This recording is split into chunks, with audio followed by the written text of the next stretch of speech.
Hello, welcome everyone. I am RxOliver, and these are my friends. We're playing Call of Cthulhu. This is Hangman's Noose. I'm here tonight with Martin and Max, and the keeper is Birdie. Take it away, Birdie. It is all yours. Let's do the thing.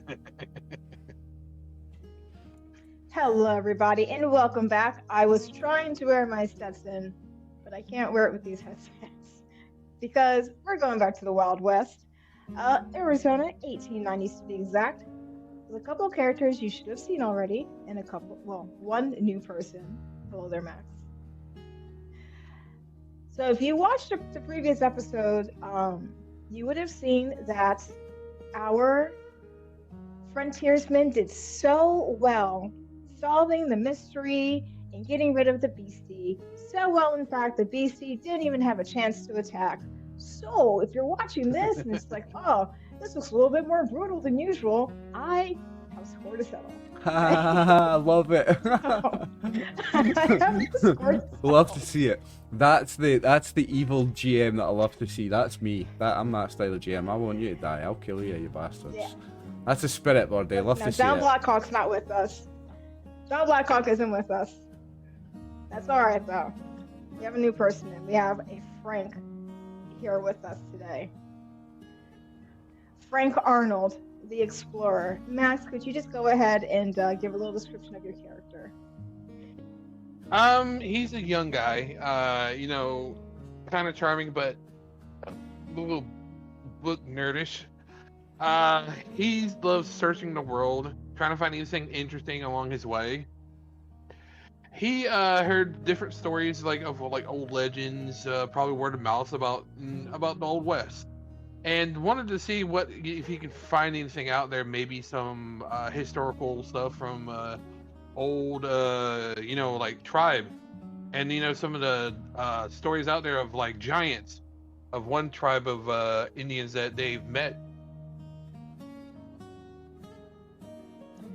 And that's why you're currently in a stagecoach. You've been traveling for some time now, enough to realize that you may not be fully prepared for the southwestern heat, but hey, no sweat, no glory, right? You've been asking various cavalrymen to kind of guide you on where to go out here because they're the most consistent thing that you've seen so far. The settlements are very, very far and few. There is a established wagon trail for people who are going all the way out west. You're not really too concerned with that. You want to explore the desert. You want to see all of these tall tales. Is there really a bird that's made out of thunder and lightning? Surely that can't be. But after looking at how expansive the sky is, maybe there could be. Which is why you're now at Shepherd Junction, one of the few settlements out here where you can pause, take a rest, and have that ability to move on if you please, or stay where you are. And when you come into town, there's actually it seems like there's something going on. There's a lot of people in the streets, a lot of people kind of clustered up together and speaking. As you hop out of your coach, even the coachman hops down and immediately walks over to a building that you hear sounds coming out of, and you get the sense of, oh, a honky tonk out there? What's going on? Love the You music. see a lot of men coming around. They have guns on them. You have your own weapon, but these guys are really packing heat. You can see bandoliers with bullets going across their chest. And for a second, you're like, oh no, is this town getting robbed? What's happening? Did you say we're in Shepherd And you Junction? notice- Sorry. Did you say Shepherd Junction is where we are? Sorry. Yes, sir. Yes. Shepherd Yes, Junction. sorry. Actually, I can pull up the town. There's a bunch of desperados just rolled into town. So you actually see them right on over here, where you're coming in, Mr. Frank the Explorer. But one thing that makes you feel a little bit better is there's two men standing in front of these gentlemen, both of them with that shiny star badge, sheriffs. And as you're walking up, you can hear the sheriffs, whoa, all right, lads, thanks for coming in. This is Well, listen, we got a couple more people that are coming back over from a ranch. We're gonna wait for them to get here before you give you this assignment. All right, so go ahead, settle down. As you hear one man just say, "Hey, we are ready to lynch some bandits." You see one of the chairs go, "I like where your head's at. Please don't say that again in front of me. Haven't had a formal trial for anybody yet. All right, settle down." Go ahead, Max. Go ahead and give me a listen roll Okay. to see what other side conversations you can pick up on. So is this the wisdom stat? No, listen, she said. Well, listen. You're obviously not very good in real life, mate. Well, I just wanted to make sure. And if Once you I don't think hear it's loud, it, you it's just can probably too turn the loud. master volume. Yeah. Well, it's a lot of different voices are happening at once. Some people are looking at these, desperados that have come in. Other people are kind of talking amongst themselves. And you see that there's a fair number of people standing on the road looking in the opposite direction, like they're waiting for someone to ride in. And after standing around for a little bit, sure enough, you can see people go, "Oh, they're coming back, they're coming back."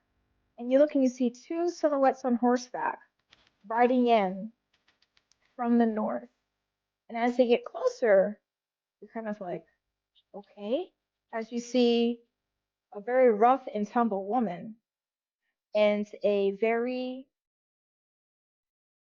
dirty and tired man. So, Miss Ruth, can you please go ahead and give a description of yourself?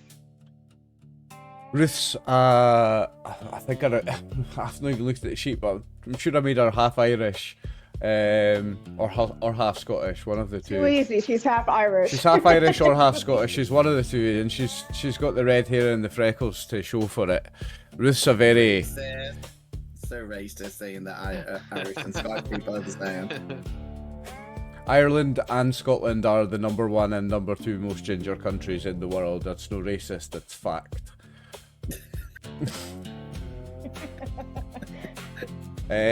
She's a very tough woman. She's a cowboy, a cowgirl. She's a problem solver. She's the kind of woman you get a hold of when there's something going on in town that's a little bit too dodgy for the sheriffs or a bit too tough for anyone else. She's the kind of woman you call, and she doesn't take shit from no one. She's nice enough. She's a nice enough woman. You'll like her. Was she nice last time? I don't remember. I should read the character sheet. She wasn't particularly nice to Old Man Wilson, but that's okay. Old Man Wilson was weird though. I remember him. He had horse weddings. Hey, man. Weddings for his horses. Whoa, hey, don't talk about his sister wives like that. Now, that being said, let's move on to the second figure, riding right next to this woman. James Caldwell, if you could please. Yeah, so I'm playing James Caldwell. He's not technically the mayor of the town, but I think he is basically informally the mayor of the town. He basically has invested a lot of money, and he runs the town for the actual owner. So he knows everyone. He wants the town to grow. He's very hardworking. He's not friendly, but he's more community orientated. He wants everyone to get on for the sake of the town. And as long as Birdie allows it, I'm going to say that he is currently riding one of Old Man Wilson's family members. Or Absolutely. wives, if that's allowed. Absolutely. We made friends, kind of. We're kind of like, well, not friends, but like, I don't think he's the total creep. So He We likes saved you his fun. more. He definitely likes you more than Ruth. yeah, He's afraid of Ruth. He's afraid He's of afraid of Ruth. He's okay with you. So it should be. He I'm a made dangerous friends woman. with Blackhawk, which he immediately sends and he respects. It's a fear-based respect, but respect nonetheless. So with that being said, you two have just concluded your particular assignment, and you're now coming back with your buddy John Blackhawk actually returning back to his tribe to inform them of what had transpired and try to get a little bit more information on what had happened. Additionally, he had an experience that he needs to unpack. So he has returned to his tribe, and you two have returned back to Shepherd Junction just in time to see, for all intents and purposes, a bunch of A lynch mob. bounty hunters running through the town, immediately indicating to you something else has happened. So as you're coming up to the sheriff's, So this mob of It's- bounty hunters, this is led by the sheriff and his deputies, did you say? you see that they're in front of the sheriff's office. They've gotten off their horses. You know, they seem to be very animated, but not aggressive towards the sheriffs. And the sheriffs are talking with them. One of them does notice to both of you coming, and they give you a wave as other people on the streets are trying to get your attention and ask you, like, what happened? What's going on? But the sheriffs quickly wave you over. Okay, yeah, I'll head straight for the sheriffs. I want to know what's going on. Because we've just arrived back in town and we've got no idea what's going on either, eh? Correct. I assume Mr. And as Caldwell's you come up, been treating me to a fine dinner somewhere, eh? Goodness, he's a man with lots of money and I'm a young woman. You've been treating me very nice. did you promise that? Did you promise that, Mr. Caldwell? Is that a promise? If we only just got back, I wouldn't have had time. I would have been like, I'll treat you to a bath. Because you don't look like you bathe. You don't look like you bathe as much as some of the horse in the local tavern, so I think maybe we should treat you to a nice I don't have bath. as much cause to bathe as the horse in the local tavern. I was like, are you trying to chat me up, Missy? Probably. Maybe. Now, I'm going to say for Mr. Caldwell, the horse that you have, his name is Big Adam. And Big it's Adam. one of the Adam two was the first horse stallions that we met. Winslow has. Adam was the first horse It that was. we met, remember? No way. Yes. You were desperately trying to save Adam's new wife, who he didn't take to. Anybody who's So- watching this and doesn't have a clue what we're talking about, it's called Phantom Hooves, the previous one Go shot watch the other guy. on the channel. It's called Phantom Hooves. Watch You have to Phantom watch Hooves. that. Yeah. Watch me fail as a keeper. All right. But Big Adam has that name for a reason. He is a massive, pure Massive. white horse with a bit of gray going through his mane. Easily stands over all other horses. A powerhouse. And there's something slightly off about him. Just the way that his ears tend to track when you say something, the way that he looks at things. It seems like he understands a lot more than a horse should, but horses are kind of like that. They kind of have that Horses those are uncanny pretty smart and they moments. do understand a certain amount of the Yes. language that you talk to them, just like a dog does. A dog knows English. If you speak English to your dog, a dog knows a certain amount of English. It does recognise different words. Many animals These are one can. of those horses where at any moment you almost expect this horse to say something back to you, Caldwell. So I mean, I'm gonna say to Ruth, I'll be like, Ruth thinks I'm talking to her, but I'm like, do you want a drink, buddy? But I'm talking to Big Adam. I want to walk straight into the tavern on the horse, and then you won't fit through the door. He's too big. You can't You walk, have to lay cannot flat walk on the his horse back in to the make it tavern through. fucking door, Martin. I forget if my horse has a name. Will it be on my sheet somewhere? I will say, she does have a name. Martin, the taverner, does owe James Caldwell money. He helped. Okay, can we do it Owes like you what's money. that? That's old black and white thing with the horse. Can we open like the window so the horse can like drink through the window and like say hello? Headroom. Yeah. We'll do that. It'll have to wait though. I don't. Oh, I Of don't. course. It'll have to wait until What's my horse called? I can't find my horse. What's my horse called, Birdie? midnight. Midnight. That's nice. That sounds cool. In contrast to Big Adam, Midnight is jet black, with a ribbon of very deep chocolate brown going down the center of her nose. Nice. So. much more dainty build than Big Adam. Big Adam you would expect to be like a field working horse. I don't need a horse Midnight that is size. clearly a desert James horse. doesn't need a horse that size. No. He's just showing off. That's just the biggest horse he could find. He's compensating for something.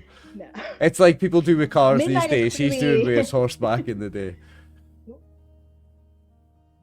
I saw that. Don't you fall. Alright. No, Midnight, she has long legs that are meant to transverse the sand, so she's a true desert horse. And Frank, you see these two imposing figures coming up on these unique animals, and you're just kind of like, you picked a good place to come to today. This is interesting.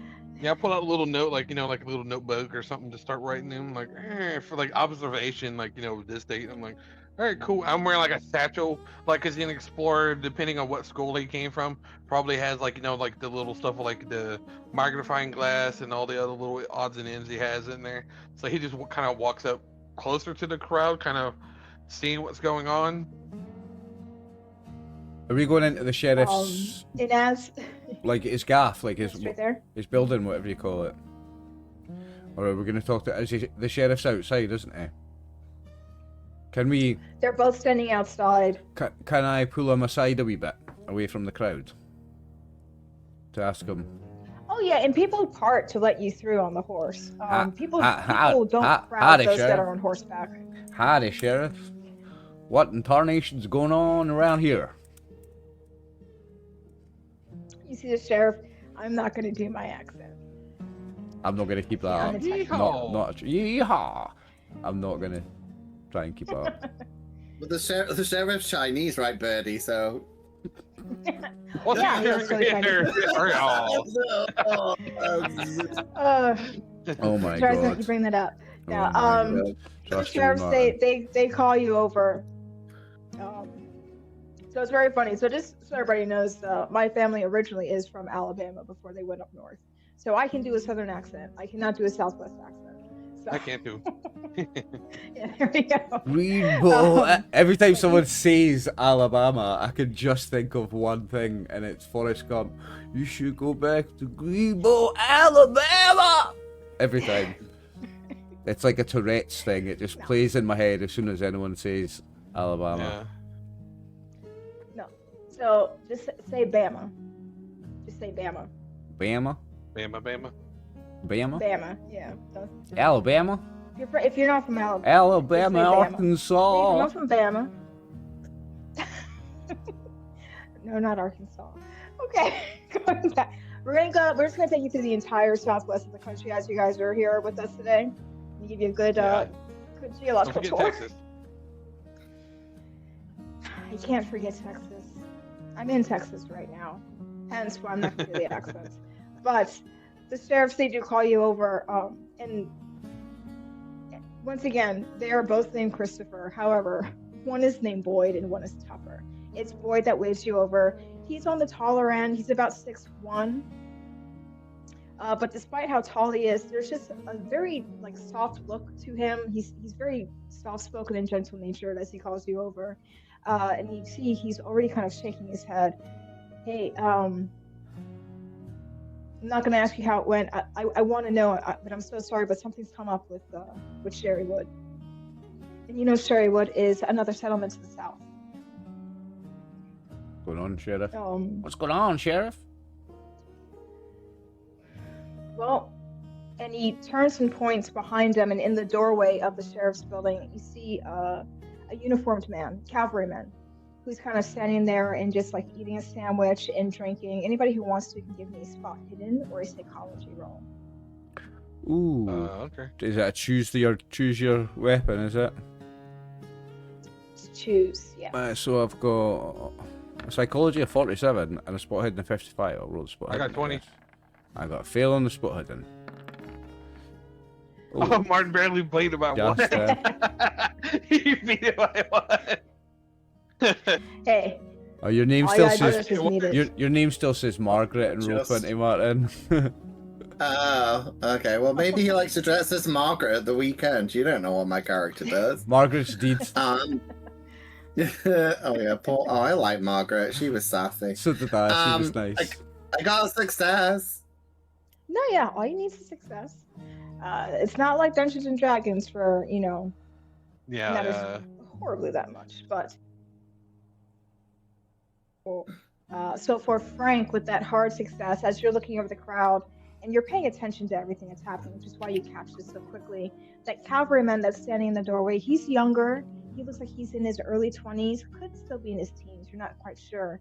And as he's standing and leaning in the doorway and he's eating, you realize that there is a very distinct shake to his hand as he's trying to bring his cup up to drink. And Caldwell, you look past Sheriff Boyd's shoulder and you see this gentleman standing in the doorway, and he looks shook. He looks pale. He looks very unsettled, and he looks like he's attempting to look calm, and it's just not working. But the sheriff just says, "Come on over here. We're gonna let everybody know at the same time." Then he walks back, once again, kind of shaking his head a little bit, over next to Sheriff Tupper, who is, in stark contrast, about 5'5", much more stocky, icebox of a man, completely bald, On the with short a kings. huge mustache. Huge mustache. Oddly enough, he's the one that carries the shotgun. But he gestures everybody to come on over, and he's like, "All right, listen, thanks everybody for coming so quickly." He turns back to the cavalry behind him. "Sir, thank you so much for having you guys run out, get these gentlemen here so fast. Okay, everybody quiet down. I have unsettling news. It would appear that Cherrywood was attacked. Now, some of you," and he speaks to the crowd in general, "some of you may have seen the glow in the night. And yes, we can confirm that Cherrywood was set ablaze. By whom, we are not sure. It's very possible it was the Bozeman brothers. If anybody who's not tracking, they robbed that general store, shot 5 people. It could be them. We're not sure.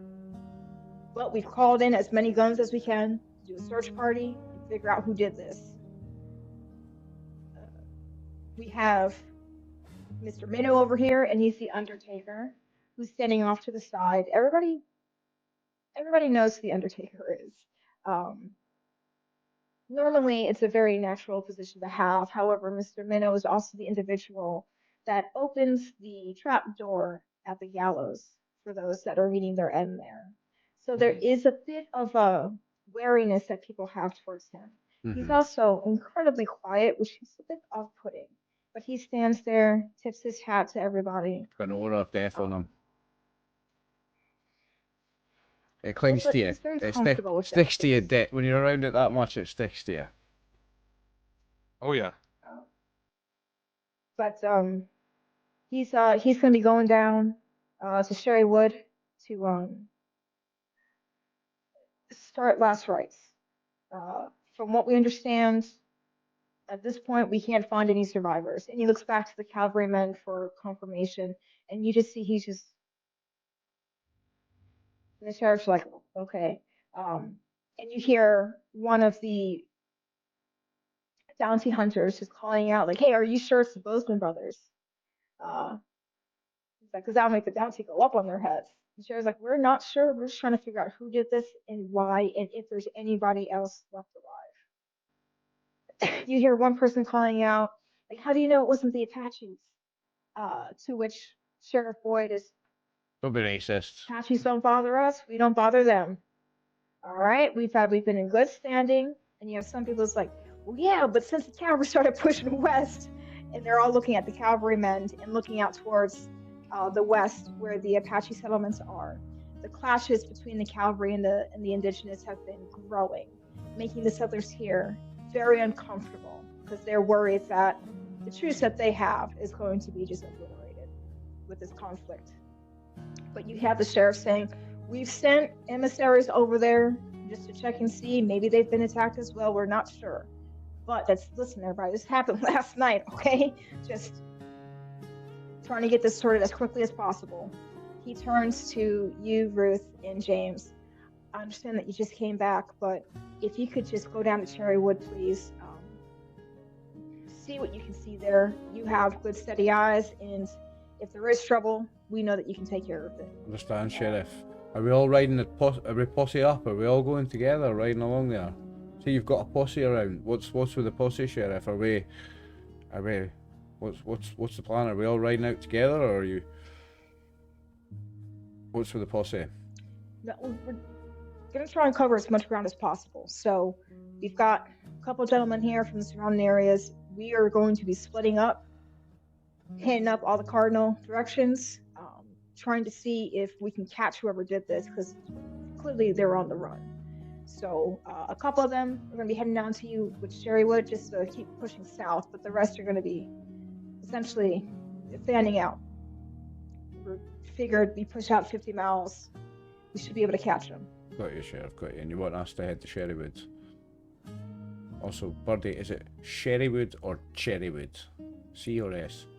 It's cherry. Cherry, like the fruit. cherry, like the fruit, not sherry the drink. Got you. Yeah. Thank you.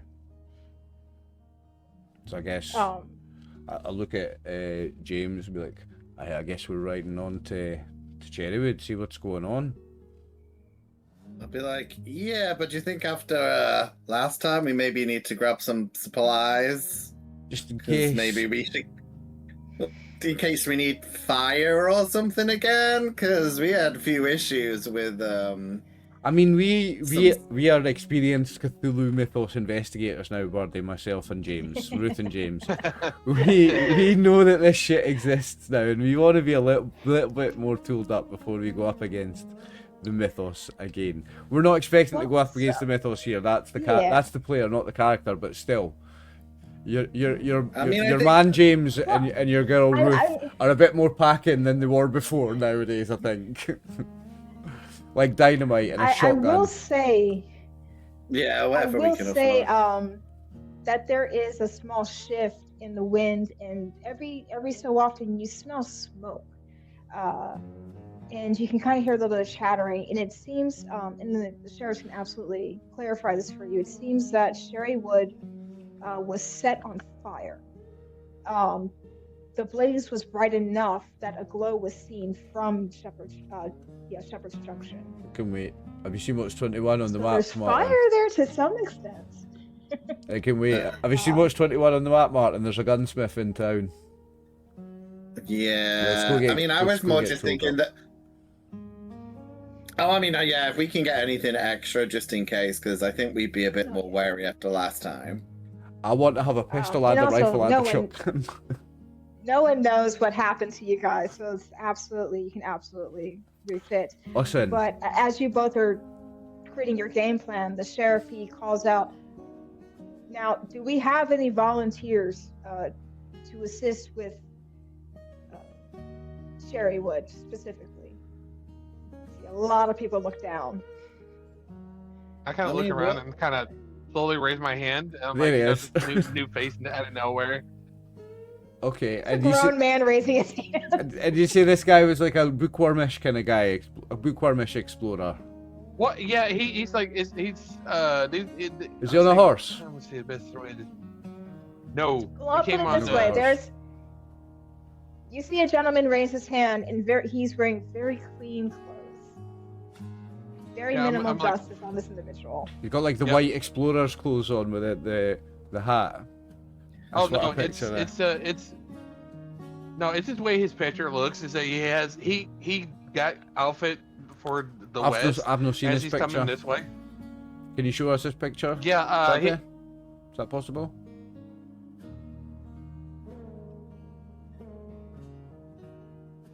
Something's coming up.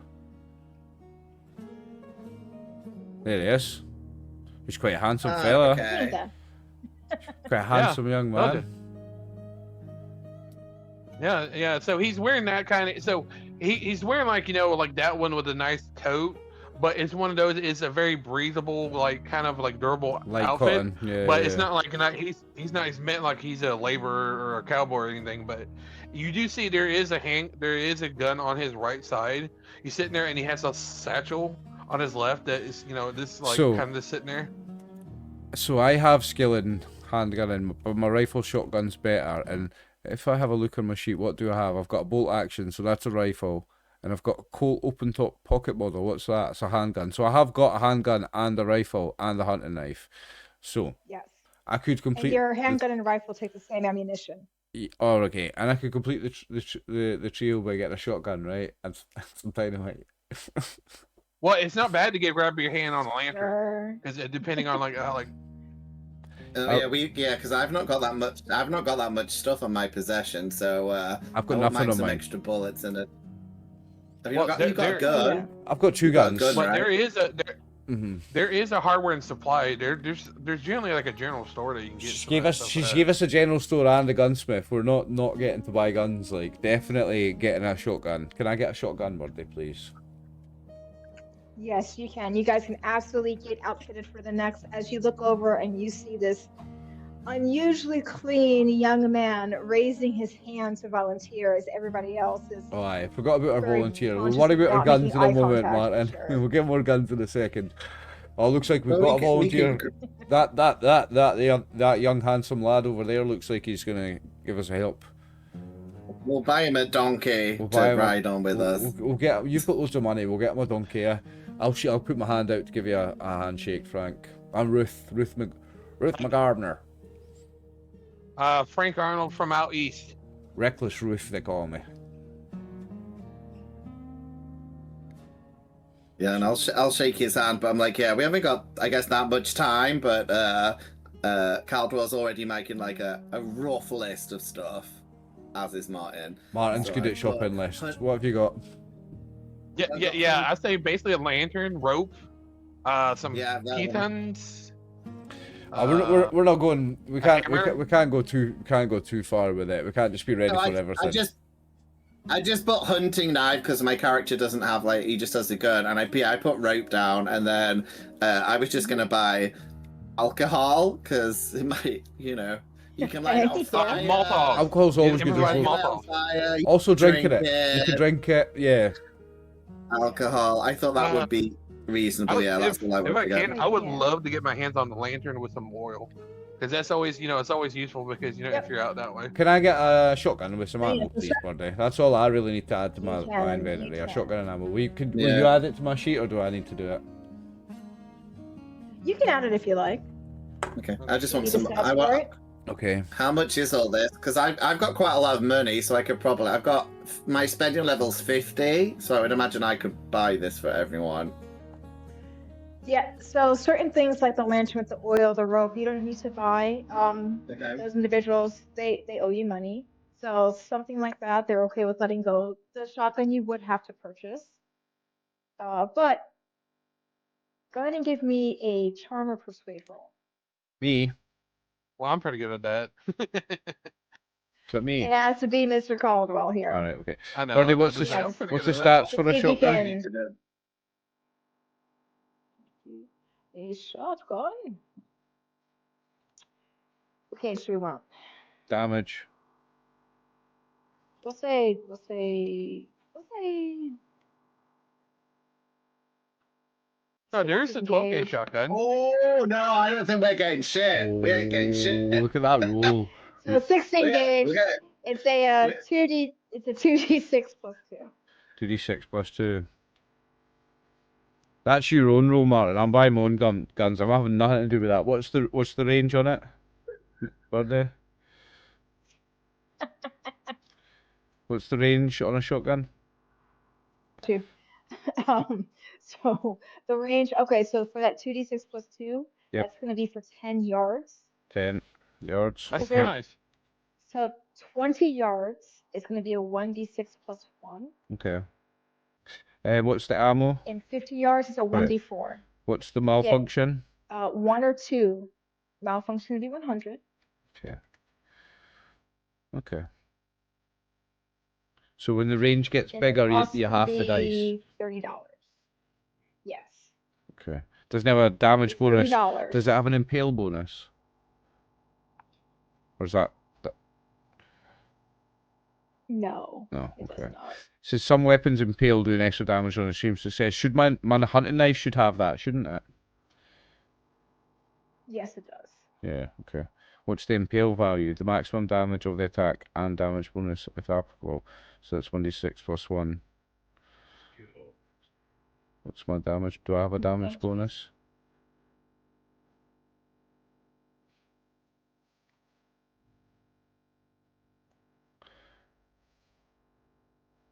Do I have a damage bonus? How do I tell? It should be listed right above that where it has your dexterity and your dodge. I think with your size there is no damage bonus. No, okay. Well, I've added the impale bonus to the knife, so I think I've got this right now. The knife's got the impale bonus, and I've added a shotgun. All right. How much ammo James do I was have? trying very hard to try and get you that. Mine came with 6, so I presume it's the same. We're going to say 12 Okay. rounds. Unfortunately, James was not able to get the weapon on loan or to get any extra rounds. Because the individual, just like the individual took one look at you, James, and they're looking at the situation and they're like, I'm never going to see this gun again. And they very firmly say, absolutely not. It's like, fair enough. I respect that. Absolutely not. I've got nothing listed under spending level or cash, but my credit rating is... Oh, it says 0 as well, so can I afford a shotgun or not? You have to borrow from James. James, can I borrow $30 to buy a shotgun? I've got no bucks. Oh, that's a lot. I mean, Did yeah, you I'll say, let you did borrow you say, it. did you say 30? One day. 30. Wow. Yeah, so Yeah. Ruth, a lot of times you barter for a lot of things, or you do jobs for a lot of things, so carrying a lot of cash on your person, so that's not really I've got 0 on my something that you possession. do. Okay, I'll Yeah. pay for that. Leaves me 20 left, and I'm sure that'll get us ammunition and rope and stuff. So. $20 is yeah, loads of money in this. $18.90. Caldwell, that's what you have on your person. That's not what you have like left in your bank. That's just what's Yeah, on your. that's just what you have on you. I don't trust Ruth. I've heard about Irish people. I think she's. I mean, That's Irish people. If you've got Irish people on your bingo card, folks, on your Martin offends people bingo card, it's a thing. That's Irish people ticked off. no, only Irish people from the past. Like not now. Like I don't think Irish. Only when they weren't people. Only when they weren't people by law. Yeah, only when they were legally not people. Now it's fine because it's legal. Now they pay for their guns, so it's fine. They pay for guns, so that's cool. Somebody get Chris on here. Somebody get Chris back. Chris will pop on in a second, probably. Can you call Chris really fast? No. Chris is not even Irish. Yeah, let's see. Don't. You can absolutely have don't, like an hour don't to start. get yourselves Martin together. still doesn't understand it. Listen, if I could get a shotgun, I'm really happy. But if I could also get some dynamite, I'd be super, super extra happy. Can we get some dynamite, Birdie? Roll me luck, That's fair. because this is not a mining town. That's fair. This is a Yeah, holdover fair town, enough. so a lot of goods come through here. I've but no it's not got specifically a millions mining of luck. What are you looking for? I should have got the chance to refresh them to get some more luck in between games, but never mind. Oh no, yeah, no, recharge really fast. Roll a 1d10. What is the luck recharge? 1d10. Yeah. I mean, I think mine was Martin, already. if you use any luck, Martin, make sure that you recharge as well. 1d10. I can't remember. It just says 46, so I don't know what it was originally. I'm pretty sure we both So, used yeah, I luck don't in the know. last game. Pretty sure we both did. Yeah, so you can just roll a 1d10 and just add that on. Oh, okay, fair enough. Still wouldn't be Yeah, I'm ready to go. I didn't want to spend like half an hour shopping. I just thought I definitely need a knife, and if we can get anything a little bit extra to Well, possibly help we've out. added a knife and a shotgun. Did you get stuff, Max? Did Frank get stuff? I grabbed a lantern and I'm just getting some more ammo. Okay. All right. Let's Ooh, head over eight to Cherrywood and see what's going on then.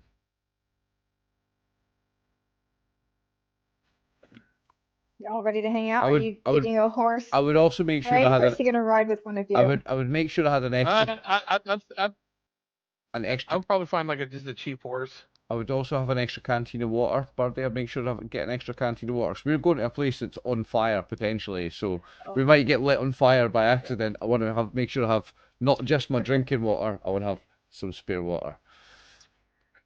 Like a For barrel of Ruth? water.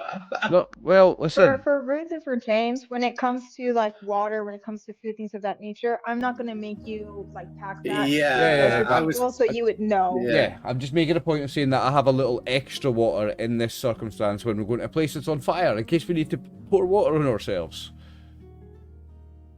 Yeah, that's not a Yeah, problem. I'll find somewhere I can rent a horse, just to borrow a horse, and I'll put some money towards not buying one, just rent. James will buy a horse. I'll say this to Matt.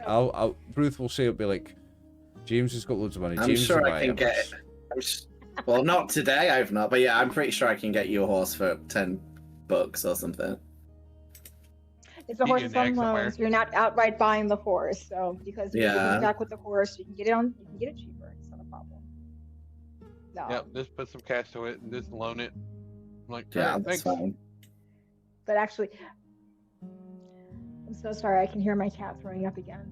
So at this time, James Fine. Caldwell, if you could please go ahead and sweet talk the horse owner, and Hopefully, what would hopefully you we'll do say better this to time. get this horse lent out? Okay. Let's see how it does. Well, it's at least Oh, not as bad as last time, so that's something. You must have got some goo on you from the last escapade and you stink. I mean, yeah, he's not very persuasive today. And well, I mean, I guess it's 50-50, right? So, yeah. yeah. Yeah. You don't have I'd to be... rather it happen now than The thing is, you're rich. That's why you don't have to be that charismatic or persuasive, because money does all the talking for you. Yeah, especially in this This is game. very I always forget to use money in Call of Cthulhu, but you can just give people money and they'll be nice to you, like in real life. So, Yeah, just Very, you just, very it's- true. it's- yeah, you bribe people and kind of like, hey, can you do this? And just like deliver that to somebody over there. Here's a $5. Okay, yes sir. So what I will say is, yeah, Mr. Dublin, 'cause- he will is it make a 'cause- deal with you. You bring back this horse, or he gets the one that you're riding. oh, Ooh. oh my! I mean, you can try and take him from me if you want. Big I don't Adam's think a Adam will special wanna go. horse. Big Adam would I'm just just come gonna back. say, He I'm would just- just he's a escape and giant come back horse. to you anyway. He's a giant horse. Adam's I was smarter gonna than say, I don't this think guy. Adam does whatever he wants, so I don't think he's my horse. I think he's just letting me ride him. Yeah, he's. So he's I right. will say, Frank, you get a mule. Yay! Her name is Nice. Cassandra. Oh, that's cute. Oh, so I'll get to ride it on the ass. Nice. I mean, Nice. he's not really good at the animal handling, so he's just kind of like, all right, let's go. Obviously, people are very spooked. Some things that you would have picked up on, Frank, as you're like listening to the crowd, is something's been happening at the nearby ranches. Someone's been murdering animals around, and now this sister settlement has been attacked. So people are very on edge, not too willing to give up their more precious goods, like their livestock or their animals. So you get Cassandra. Do you think? Cassandra will not take a saddle, so you have to ride bareback. Do you think Caldwell, when we're riding towards Cherrywood with Frank, our new friend, do you think we'll tell him what we just went through, like as in the previous adventure, or do we not? Oh, I'll probably get a blanket and put it over her anyways, because I know they got something simple like that to do. I think we'd You edit. get a riding blanket. We did it, yeah. I think we'd edit it so we don't sound fucking crazy as fuck. I think we'd just say there was like an outbreak of parasite. some disease, A parasite. and we had to kill, and then just leave it at that. Yeah. Yeah. Well, with me traveling this way, did I hear strange going on? That was Just be happening careful in around this area? strange horses. That's Just be careful around strange horses you don't know is what we'll tell Okay. you. Frank, as you started moving out through this area and entered, New Mexico, Arizona, the settlements are so wide and in between that usually you're hearing things when you reach a fort or if you get to like a caravan circle. So it's not that easy to hear news around here. These areas are pretty isolated from each other. Okay. That being said, if everybody's all good to go, change it to our riding Mhm. music. Where's my riding music? Get down. So you Love all the take music. off across the open desert. Now, Yeah. as you are moving, Do we have to roll for this, right? To see if we're any good at riding? no. Oh. Well, you two don't. Frank is on a trained animal, so it's not a matter of him having to roll to stay on. It's just a matter of how fast does Cassandra want to move. So no one has control over that, unfortunately. No, he Which just is he why. just Do we just he go at just, whatever like, speed get, like, Cassandra go. wants to go, basically? Yeah. Yeah. A full gallop, you both could make it to Cherrywood in about 2 hours. However, with a mule in tow, it's going to take about 3.5 hours. As Cassandra will periodically just stop in her tracks to eat something. Okay. But That's an ass. What do you expect? the desertscape rolls about. You see large cacti going up into the sky. Their flowers are blooming. It's a beautiful time of the year right now, despite what you've just seen. As the bridge runs by, you see the Territel little rolling brush go by, which, fun fact for everybody, is an invasive species to this country. Tumbleweeds are not native to the United States. That's cool. But you continue on. Put the music down 5%, buddy. It's Just the down, sun. down 5.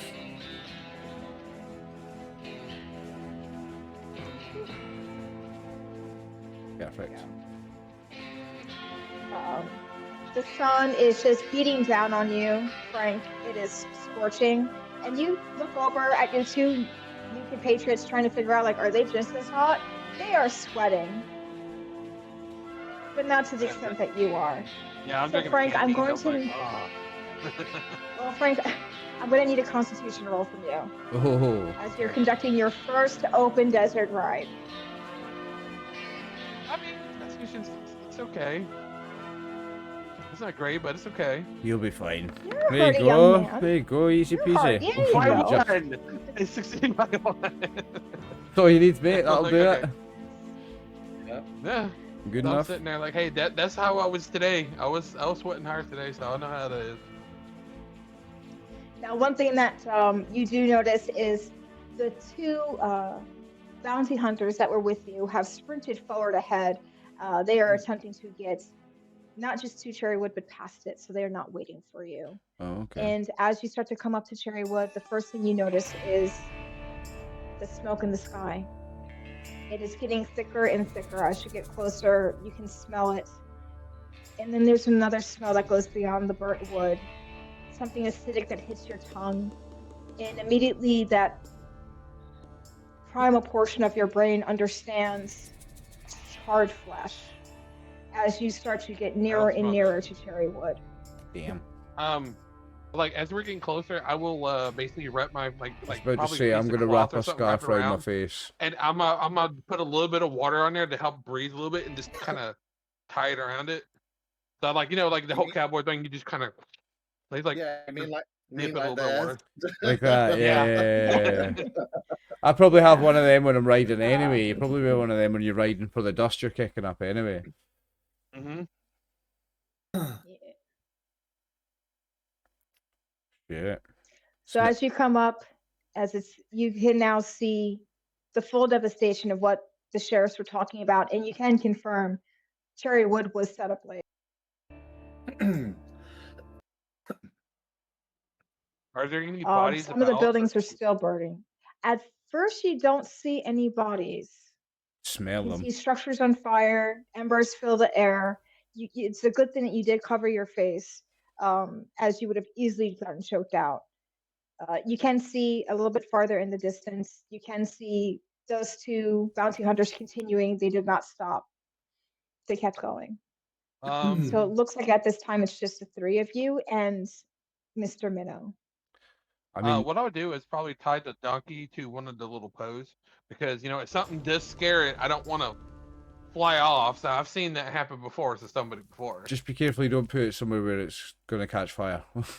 Make sure it's away from any Oh no, fire. no, no! It's more like like a burnt out husk, like like something like that over here. I'm gonna keep my Like, horse like along. it's already been I'm gonna touched keep up. my horse alongside me. I'm gonna get off and walk through the town, but I'm gonna keep my horse alongside me.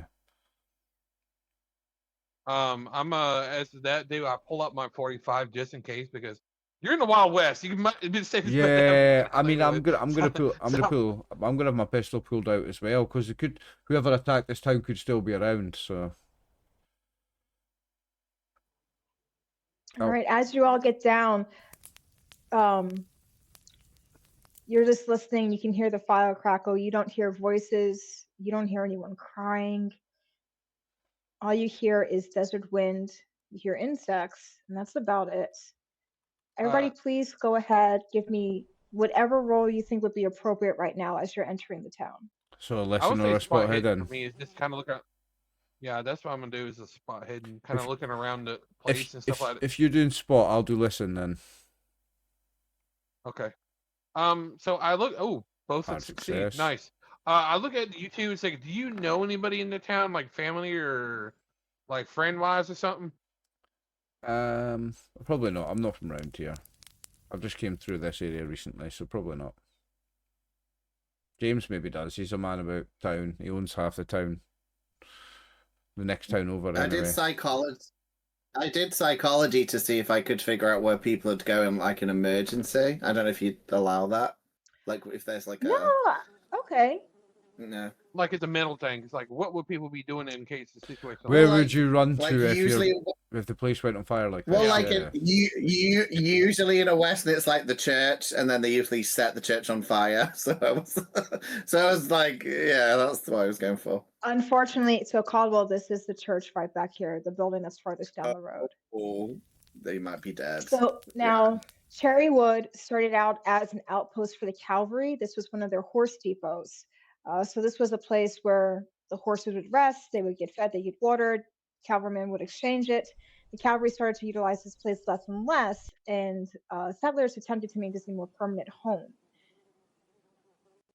So Cherrywood is a relatively newer settlement. So not a lot of people know Cherrywood because it was kind of just founded maybe 5-6 years ago.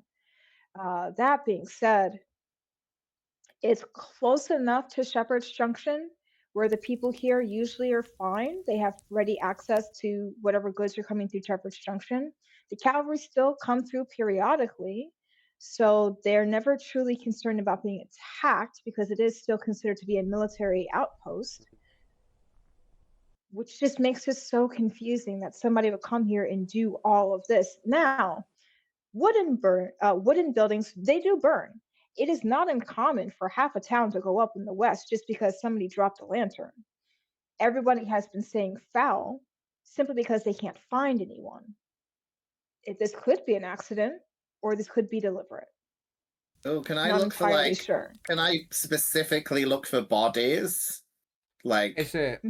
that's what I'm doing. Is it a windy Now day? I'll say, Ruth, there is a bit of a wind that's going on. So, what I'm asking is, Slightly concerning. if there had been an accidental fire in one building, is there enough wind up that could set the other? So, is there enough wind up that Absolutely. this whole town could burn down by accident? Yeah. Absolutely, Yeah. yes. Okay. Yeah. So that is an option. And I'll say, Ruth, with that listen roll, you're not really hearing people. You're not hearing horses. There's usually always horses around this area. You don't hear any horses.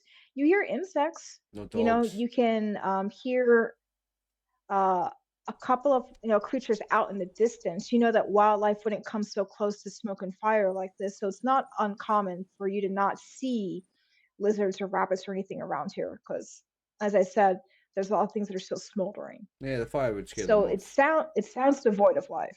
Exactly. So I'm gonna go check out where the horses would be and see if there's dead horses or if the horses are gone. Yeah, Frank. Yes. Frank, you're not a tracker. You're trying to be. You're trying to learn. So when you see something, sometimes you don't always fully know what it means. As you're kind of looking around, things that you're not seeing. You're not seeing blood. That's good. You don't see bullet casings. That's good. you're not seeing a lot of hoof prints. Like you can see the prints that those Hmm. two bounty hunters left because they went Yes. straight through the town and kept going. You don't see any others here on the town, like on the ground. So you think, okay, maybe that means that people weren't riding their horses through. You see a lot of footprints, but like that's that's to be expected. Do I It's see the any? town. Well, because I know this area has a Native American, like couple tribes around. Is there anything like that shows anything like like I don't know like if like arrows or anything like that. Yeah, good question. Yeah, If Any you like if also a don't group of see them came that. through. no sign of an Yes. attack No, by a so Native that's another American thing group. is you don't see anything that indicates that there were arrows. You don't see anything that indicates that things were smashed open. As you're looking around and you're looking at all this debris, it looks like it was caused from fire, not from doors being smashed open Mhm. or windows having things thrown through them.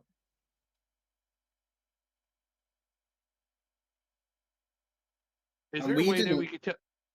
I'm sorry. Go Oh, I ahead. was just gonna say. Oh no, I was just gonna say because now that we've got here, so no refugees from Cherrywood came to our town. We've not met any, and there's no footprints leading out of the town. So that's a bit suspicious. That's what I'm saying. I was trying to say that because Well, the sheriffs didn't meet any. They didn't say the refugees have said the town's on fire. They just saw it, right? That's the only info yeah, because we there's a have. big blaze. It's all out in the Yeah, distance. yeah. Yeah, That's yeah. I was just yeah. that's why It's there's so much concern. yeah. Mhm. Is there any way that we could tell how the fires came from? Did it start from the end of the town, or did it start from the front of the town? Like the way we came in and the fires went that way, or did it come through this way to us? Go ahead and give me a natural world What I to got, see Yeti? how well you're interpreting what you're seeing Okay, because you have a there you good go. eye. So as you're looking, one thing that your eye is catching up on is all of the roofs are burned, indicating that it's possible that the fire started on top of the roofs and worked its way down, which would coincide with embers being picked up by the wind and being carried across the town. Um, Anything like hay bales, things of that nature, Hmm. you see none of that. So it's a good sense that those got completely just burned up.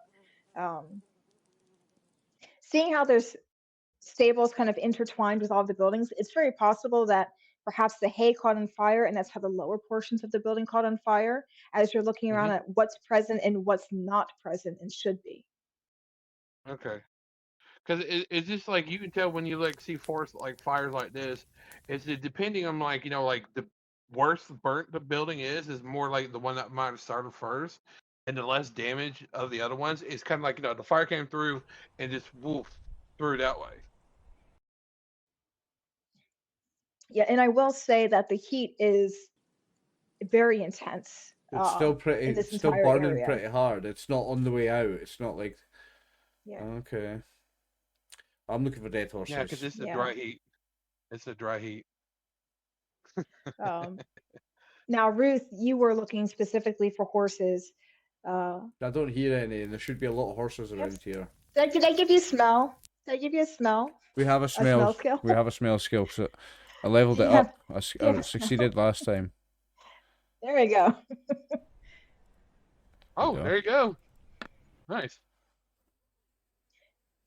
You smell flesh, burning flesh. Great. And so you start to navigate your way through there. And you can see as you round the stable over here, picking your way, skirting the fire that's still burning that area, you see a pile. These are very large bodies. So right off the bat, you understand these are horses. Yeah, and I'm still a bit This shaken is up when I a see. pile. I'm a little bit shaken up when I see dead horses, to be honest. After recent Well, events. it's surprised that horses And didn't kind of break out because with the fire they just jump over the fence or something. Well, no, if horses could jump over the fence, then they wouldn't be able to. Do you know what I mean? The fence would be high enough so that the horses can't jump it. That's the whole point of the fence. It needs to be high enough that the horses can't jump over it. So in a Sometimes fire, they- the well, horses so would. yeah. get burned Yeah. up, unfortunately. So inside the stable, the horses would not make it. Ruth, you know that a horse that's panicked enough could attempt to break through a corral. As you look at this corral, any it's fully attempt at that? intact. Nothing Yeah, attempted to okay. slam into it. No, And you and the said, horses are nowhere near and you said the they're edge in a of the pile. corral. The horses, all of them, Yeah, they're all clustered together and well in this burned. particular pen. And as you look off, you can see over here, and in the pen adjacent, other groupings of horses. But they are grouped in piles. Are they well burned, the horses? Like how charred and I would blackened say- or are they only a wee bit burned? So for some of them, it's like all the way down to the bone. For other Ooh. ones, you can probably still like eat some of that meat. Yum. They look like third they look degree? like they've been Those, like, they've third been degree burning for burns? about like 10 hours. Okay. Like Yeah, they look jerky. like they've been. Yeah, it seems like and for some of them, they're not as burned. These are ones that are on the outside of the cluster. So the pile's been on fire. Yeah, you'd have to get closer to inspect it a little bit better. I'm gonna have to. There's some weird shit with horses going on again. I'm gonna say that's James. There's fucking weird shit going on with horses again, mate. It's our worst fucking nightmare. I'm gonna I'm like, just oh, well, watching you too, did. listen in. Oh, I'm letting him do it because last time he was like, I'm going to play with the bones, and it didn't go well. So I'm like, yeah, you go and play with the bones. You have fun. I'm fine. Surely you should do it as the gent. Be a darling. Be No. be a darling. Be a No. sweet. Be a sweetheart, sugar. Oh, go on, honey. Be a darling. No, you're better with the horse stuff. I'm going to mosey on down to the old church. What? You don't have to touch it. You use a pig fork. I'm sure they got something like that around. Oh, I'm gonna grab something. I'm gonna grab a fork, a pitchfork, or a something. There must be a pitchfork around for hay bales. Yeah, you can get like a board of wood. Yeah, there's I'm- plenty of debris for you to I grab. can't believe I'm doing Uh, this, but I'm investigating the fucking dead horses. Seeing what's up with the bodies. Please give me a natural world. I don't think I've got anything in that, you know.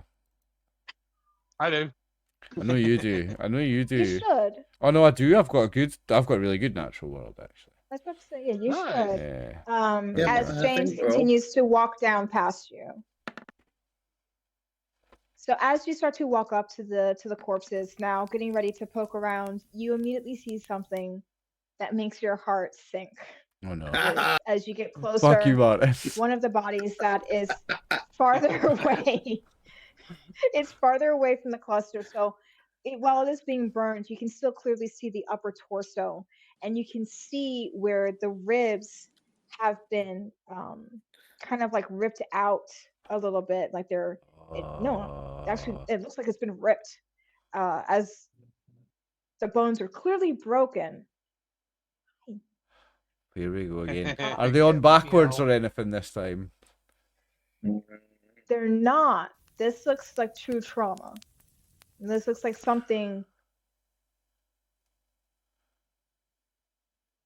broke the ribs of this creature. And as you look at the other horses, you're seeing the same for them as well. For all of them, their rib cages are broken. Oh shit. Mhm. Something strange has happened to these Anything horses. missing in them? The rib cages are broken now. Broken like they could have been broken out of the way. What, is anything missing? Like you need to like the lungs, anything, the stuff in there? Or... Well, we've only told you an abridged version of what happened to us in the previous adventure. In the previous adventure, Yeah. there was horses where things were exploding out of the horses. But when this thing was happening, the horse was also like mutating and its bones were snapping backwards and fusing back together all weird. Ugh. There was a lot of weirdness going on, eh?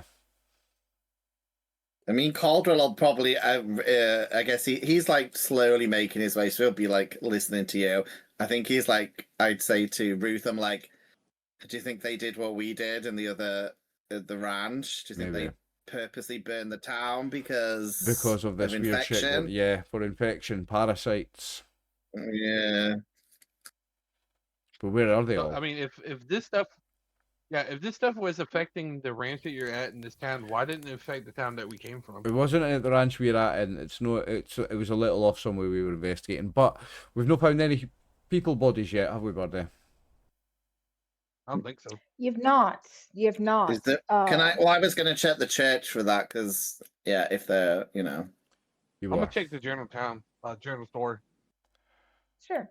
And then Max, just remember, if there's any rolls that you think Frank would be making right now, you can absolutely make them. You don't have to ask me first. So Okay. just let me know what you're trying to do. But James, you're continuing to walk and you're looking at all these buildings. Once again, you're not seeing any true signs of like an attack. You don't see like any like the Bozeman boys were here. Like you don't see anything like written up on a building, like declaring that somebody came in and attacked this place, which some bandits seeking fortune will do. You also know that there's no train that comes through here.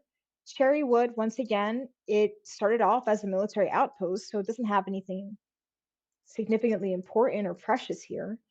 As you're continuing to walk through, it's pretty small. And as you start to get up to the church, go ahead and give me another spot hidden. So yeah, I could tell the fire's probably still going on the back of the building. I want to kind of look into this window and see if I can see anything inside. Oh, I got extreme What a success. roll. Yay! Nice. Finally, after the bad rolls. Martin, by the way, on your character sheet, manually tick the little thing next to things where you get a natural success on, because it doesn't automatically do it. I thought it was automatic. I forgot last time as well because I didn't know we'd be using so yeah, take your successes just in case we use them again. Sure. Yeah, because I screenshot your sheets, so this way I can make sure that they're matched appropriately. I think that's the only success I've got. I think I can't remember the other one I got for something normal. You got a success in you got a psychology. Psychology. Just checking, mate. And yeah, you've got a psychology. That's happy. So what do I see? Do I see the Cthulhu beast in the church? Because that's where he would be. Cthulhu's at the front. Cthulhu's giving a sermon. So James, you start to get up to the church because in your mind you're kind of like, well, that's where you go when there's danger. Mm-hmm. And as you start to get up there, you can see like there's lots of footprints on the ground, but it's a town. But however, as you start to get up the steps, you see something that catches your eye in the door frame. A bit of fabric, cotton with a very, very faint floral pattern on it. Looks like something, maybe like a dress ripped off in the doorway. And as you walk in, now you see where a lot of the people were. Knew it. You walk in and you can see in the church. In the center of the church, you can see bodies. Right off the bat, just from the mass that you're looking at, you kind of feel in your head like this has to be like 12 people. Cherrywood's not very large, so 12 people would be like a fifth of their population. They're about like half their town, more likely. Yeah. With the extremes. With the extreme. Oh, okay. Okay. You keep going, and then I'll ask you. There might be one thing. As you're walking up and walking in, it was a bit hard to. The smell mingles in with the smell of the horses, so your nose wasn't really able to help prepare yourself too much for this. But as you come forward and you're seeing these bodies, you can see, unfortunately, some of them are holding on to each other. You can see there's some that are like kind of curled up in the fetal position. But one thing that you note for all of them is you can see sticking out from the chest glints of white, and your brain is just like, what is that? Before you're like, it's ribs. You can see broken ribs. You can see a couple of ribs that have been completely broken off and lying on the ground. You can see clearly into their charred chests. For some of them, you can even see the remnants of a heart. You don't see lungs, though. You can see some viscera a little bit in some of these bodies, some burnt organs, but you're not seeing that telltale flap shape of a lung. And as you're skirting around, looking down, you can see more bodies mingled into the pews. You're getting a sense that there's maybe 25 souls that perished in this building. And as you look around, something catches your eye on the floor. With all of the soot, there's a strange outline. And you're like, trap door. which is very common for certain buildings to have a root cellar, to have a place to fall back to hide. The church, that makes sense for a church to have one. It's possible that people made it down there because it definitely Okay. looks like it's been opened. Can I don't know if I'd be able to tell because of the burning. Can I tell if it looked like they were like locked in the church or they locked themselves in the church? I don't know if I'd be able to tell that. I know I got an extreme, but I don't know if I'd be able to tell from the door and the, you know. You don't see any types of chains. You don't see any like padlocks or anything of that nature. The door itself, you don't see anything braced against the door, indicating that people were trying to keep something out or keep people in. So the doors are burned, but you don't see anything indicating that this building was locked down in any way. Ooh, I'm gonna call the. I'm not going down the trapdoor until I call the boys. I'm gonna be catching up with you because once I've seen these rib cages like that on these horses, I'm gonna want to tell you. So I'll be heading up to catch up with you anyway. And I'm guessing I need. I'm guessing I need to do a sanity roll for seeing all the charred corpses. You do, because charred human bodies are very different than charred horses. I'm guessing I don't need to do one for the horses with the broken ribs because I've seen that before, haven't I? Unfortunately, because of where you just came from, Ruth, I'm not going to make you roll sanity. Yes, I got a free one. I got a freebie. And then Frank, as you're attempting to peek through the general store, once again, that heat is hitting you. All right, it's an automatic loss of 1. Oh, just 1. Okay, fair enough. It's still a massacre. It's still. I was going to say, I would think I'd be a little bit shook up from the 25 bodies. So, it is a ruthless place. So, but It's named after me. Frank, as you're trying to look through this building, like there's heat coming back at you. There's still some things that have not yet burned down in this building, but you can definitely tell that the roof has been incinerated. The back portion is still a little bit on fire. The brickwork is scorched. But you can still see some jars of beans and dried peas and rice that are still intact. So some bits of this store survived, also indicating like looks like nothing was stolen from here if you're still seeing these jars of food, because that is a pretty precious thing out in the desert. Yeah, so that's one of those. It's like, so this more than likely probably wasn't like a robbery or like whatever, bandits or something. Because they would have like gone to this. Yeah, they would have taken a lot of stuff. They wouldn't have left that stuff behind. So as he's going through, was there any noise? Like, did Martin, did you make any noise, or you just kind of like, oh shit, and you just saw this? You're like, okay. I've told you guys that I've like shouted out, oh guys, you need to come and see the church. I found something. Yeah, right, I was shouting. I had that way, kind of like, my gun sit like, tilted a certain way walking up, and I kind of like get close to the thing and look like, kind of glance in a little bit and look, seeing him kind of looking around there. I'm like, what are you seeing in there? That's one of the best phrases I've ever heard you say, Max. My gun tilted a certain way. I like that. I'm going to use that. I want to point out that Frank Arnold's gun is very shiny, indicating how new it is. He's never used it before. He's going to fall over from the recoil if it fires it. I mean, I like it. I like it because it sounds a bit like it's like a cowboy gay euphemism, like his gun tilted like to the left. My gun tilts a certain way. It's like the secret code. You're asking the guy in the what way does your gun tilt, mate? Yep. It's how you know. It's like the secret language. Well, I mean, he's not a gunfighter because the guys have this way. He's just just the way he's learned to a certain way that he's like, all right. So, yeah, I think Frank is intelligent enough that if he purchased a firearm, he would have test shot it before just leaving with it. So that's why he had a broken wrist a week ago. But so Frank, you make it up to the church. Ruth, you're moving around towards the church as well. James Caldwell, do you give them any warning before they step into the church? I'm leaving my horse outside. It's not tied up though. Oh yeah, Adam's Okay. obviously not in here because I want Adam to see this. His gentle soul. No, I'll I'd just- probably be like freaking out. Adam could I not mean, deal with the trauma. I mean, you got to make it look like a movie, so I'd be like, guys, I think I found the residence, and it's not good. But I'm not going to tell them more than that. You want us to go So in more and make like the the sanity roll, yeah? conscious. No. Yep. My thought is the smart guys, like more So would likely I. is that they're probably in there dying. And I'm like, so I pull up my mirror and kind of give a quick glance, and if I see a body, it's like, yep, all right, yep, they're in there. That's enough. If I see something, I'm like, yep. No, you're metagaming. We both go in and look and we both roll for sanity. I Stop know. fucking metagaming.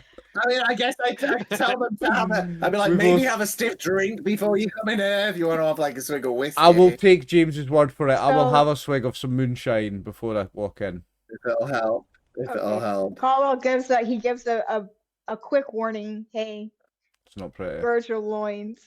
And we're going to see how Ruth Gardner and how Frank Arnold respond to this when we come back from break. Excellent. Nice. See you in about 13 minutes, Twitch. Love ya. And we're back for part 2, folks. Welcome back.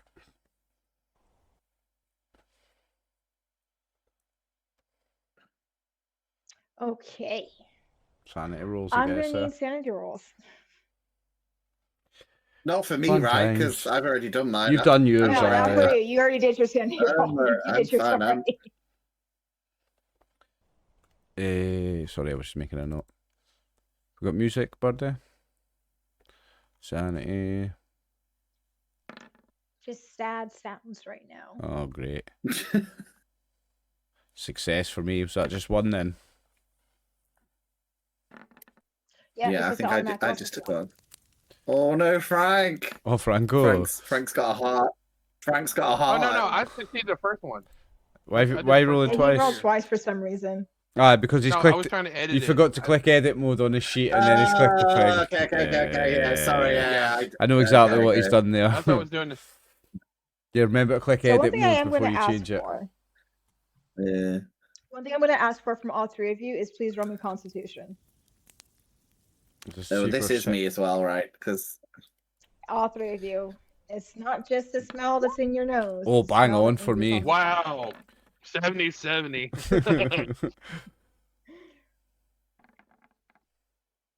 Oh, well, we're Hell all No, good. yeah. everybody succeeded. All good. I got hard success. Connell's actively drinking as he's standing in here. Well, I warned them about it, so I knew I was going to be sick. So I'm just like blasting it back down. This is true. I had a drink before I went in, Well, so so- my stomach was ready for it. I'm pulling this up, and I'm But like, it's I think there's a. I'll be like, I think there's a trap door, trying to like not look at the charred skeletons. We better check it out everywhere. just in case there's people down there. But before you touch that handle, in case it's metal, let's get something to handle it with. I mean, you I know, think we like should get something's our guns ready just in case, Oh, like, aye. there's I the got my gun out of infection. here. Aye, guns are ready, mate. Don't you think twice about that. Okay. Gun is ready. Gun is out. But I want to get like a thick bit of cloth, like a burlap sack or something, before I pull the handle on it, just in case it's hot with the Yeah, fire. you burn eh? your hand. Yeah. Yeah. I burned- Yeah. Can I like knock on it and then call out? I'm like, we're here to help, Is anyone but, down there? Aye, that's a good shout. but come out easy because there's some strange stuff going on. So mosey on out. Aye, knock and see if you hear any reply first. That's a good point. Okay.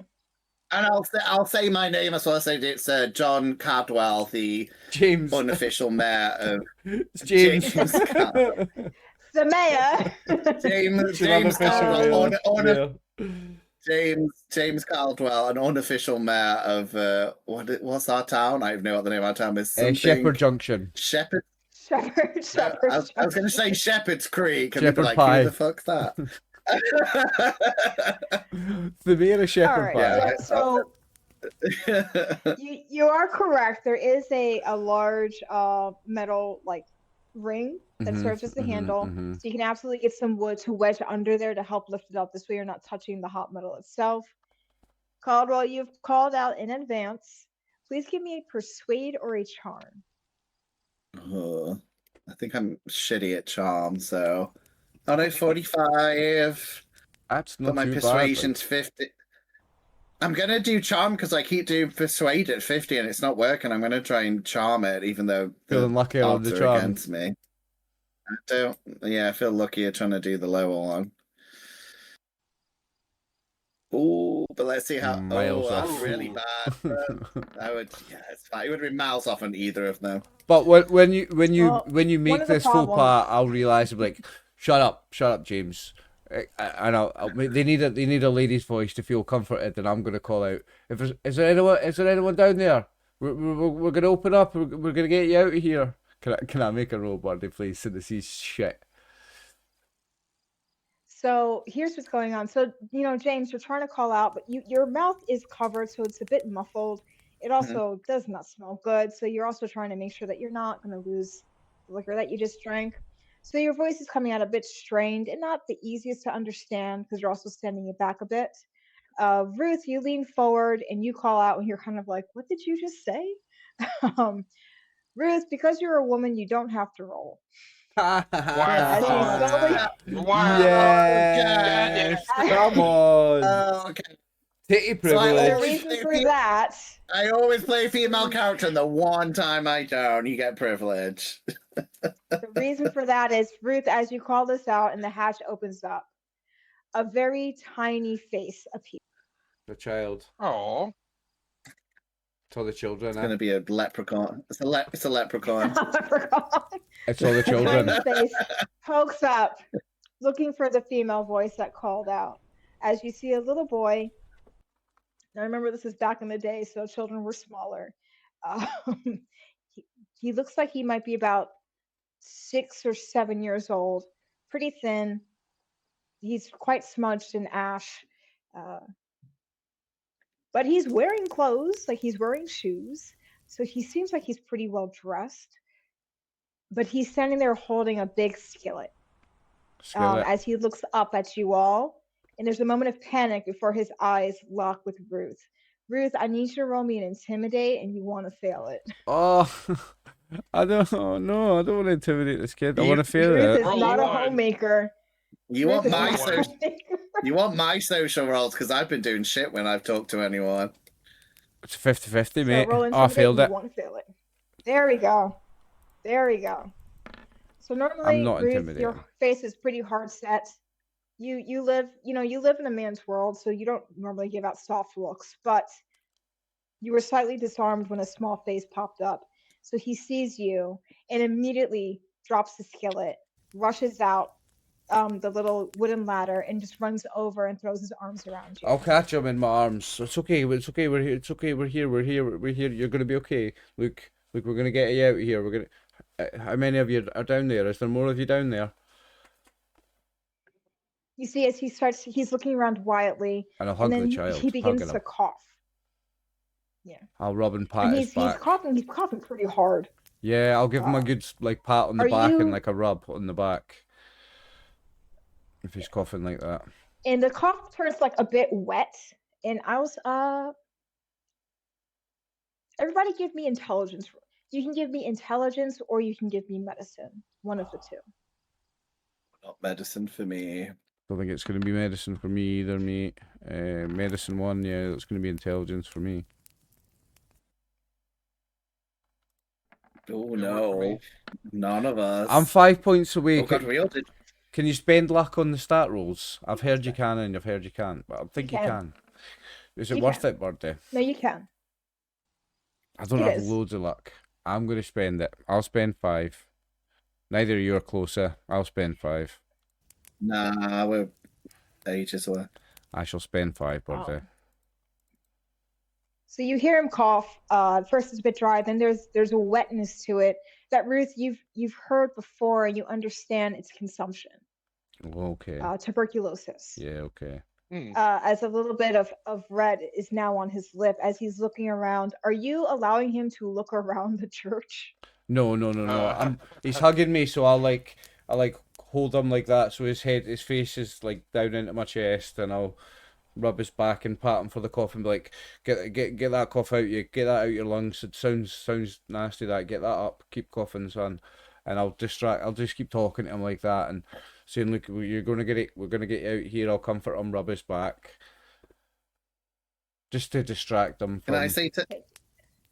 say to Frank, maybe because he's got a lantern, maybe we can shine the lantern down That's into the what I'm basement? gonna do. Is that yeah? I'm gonna light it up and basically kind of wave it down there, and I'm kind of slowly walking down, and I see if I can see anything down there besides if the boy is there.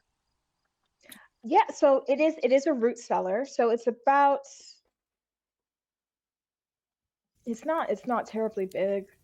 I would say maybe 3 by 3 meters. You can see like jars down there. You can see like bundles of different herbs and whatnot. You don't see any other people. So it looks like he was down here by himself.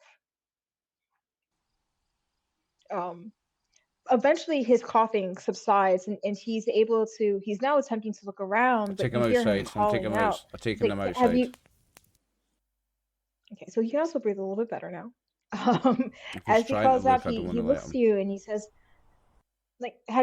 where's Tommy? As he looks up at you. Who's Tommy, son? In between the little coughing spits. He's my brother. Oh, was he down there with you, was he? No, he put me down there and he told me to hit anybody that opens it. Was it your big brother? Remember the big skillet he was holding? Is Tommy a grown up or is he a kid like you? He's this big, and he puts his hand up, which you would Bigger than guesstimate me? would be like a preteen or a teenager. Right, okay. No. Okay. He points to like your shoulder. And what were you hiding from? Who were you hiding from? And you see he's looking around, and he's just like, I don't know. Whoever it is, they're gone. Don't worry. You're safe now. Whoever it is, they're gone. But who was it? We need to make sure we... Give me, catch whoever them. wants to can give a psychology roll as well. Oh, I'm I'll definitely do going to one. try. I'm good at psychology. Right now, there is a bit of a struggle for this Some boy are. to breathe. It is very smoky here. I got a 17. None of us are Very good. nice, Yeah, Max. 2 of us aren't good. Well, Frank, you see that he's looking around very pointedly and like, okay, he does look like he's looking for somebody. When Ruth is just like, well, like what happened? Like, and she makes a comment like, don't worry, they're gone now. You see that he instinctively looks up at the sky when she says that they're gone now. Before he continues to look back around for his brother, and he tensed up a little bit when he looked up to the sky. I look at everybody else. Is that when I was down there, I would see if there's like a blanket or something I can grab. You know what I mean? And just pick it up and wrap it around the boy. And I look at Ruth. I'm like motioning to get out of the church with everything around. Oh, so he don't see it. No, I've got him outside. I've taken him outside, so he's not going to see all that. Yeah. So I back out and I look at and as the boy was looking up to the roof, I'm looking at each of the other roofs, and I'm like, did something come through the roof? He's looking at the little boy. And you ask that, and he turns and he just, something came from the sky, but and you see he's looking around. And it burned. Something with fire came from the sky. Is it lightning? James, go ahead and give me either a listen or a spot hidden, as Ruth and Frank are both trying to talk to this little kid. Okay. And he looks up at you, Ruth, and he says,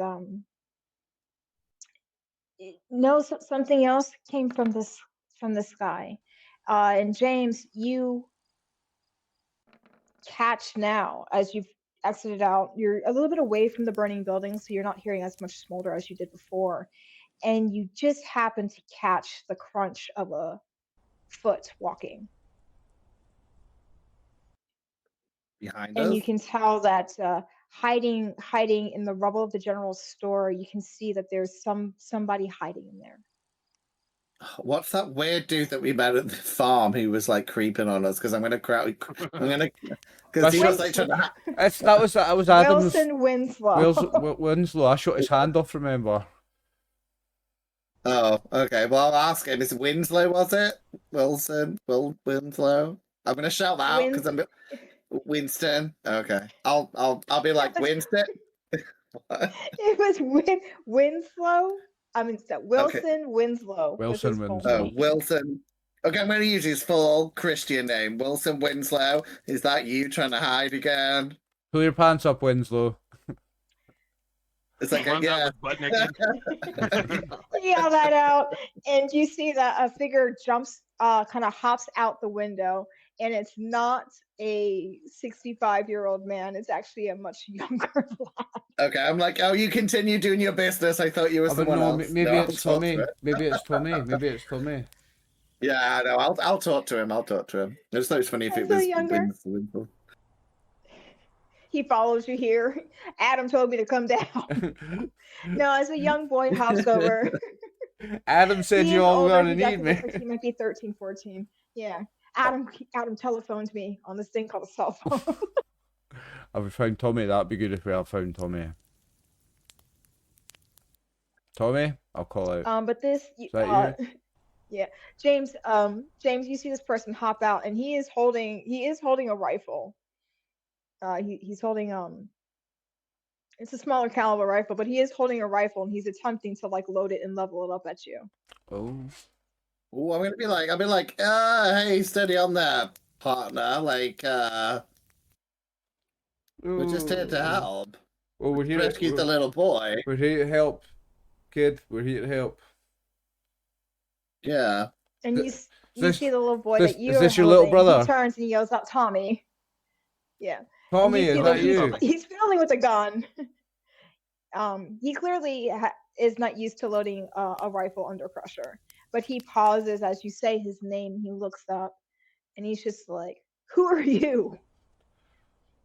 We're from the next town over. My name's Ruth. We're from the next town over. We saw the smoke and we came to help. Your little brother was in the basement. The whole place is burned down. We've got him out of there. We need you to come over and talk to us. Come talk to us. We need to know what's going on here.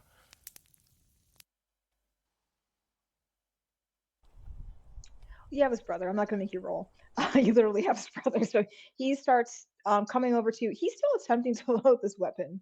It's not working out well for him. I put my He gun. eventually I kinda put my gives up a gun little down. bit, and now he's I'm like, it's all right. No. It's all right, son. You can put the gun down. None of us are gonna shoot anyone, and whatever was here is gone. Don't worry about it. Don't worry about loading that gun up, son. Mine is loaded. I'm gonna load it for him and show him and be like, "This is how you do it. It's cool. Everyone needs a gun ready." okay. He'll pause when he sees that and just kind of like takes it from you. You can see he looks very embarrassed. But he looks you. Was it like facing himself? I'm like, it's this way, like not that way. No, he wasn't. He wasn't flagging himself. Wait, what's He's the better Okay. than that. He's just did we get the first kid's name? What's the first kid's name? the first one didn't give a chance to give his name because he was coughing and him trying to answer your questions. Yeah, I want to ask him his name. But he did say his brother's name was Tommy. My name's Gerald. And you see Tommy just goes, yeah. He says, where'd you say you're from? This is Tommy asking you. We're from Shepherd's Bush. What's it called? Shepherd Junction. Shepherd's Bush in London. Junction? Yeah. Shepherd Junction. Ooh, Shepherd's where's Bush. Bush at? That's in Shepherd's London. Bush in London. Yeah, Yeah. from what I was gonna say. Shepherd's Pie. We're from Shepherd's Pie.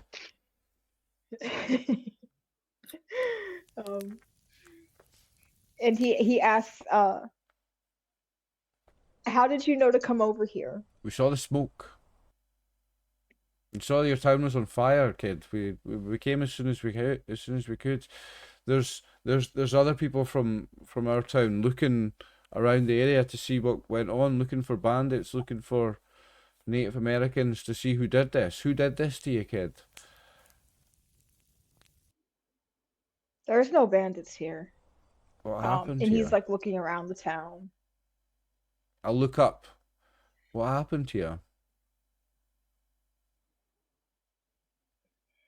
And you see there's a clear struggle on his face as he's trying to figure out what to say.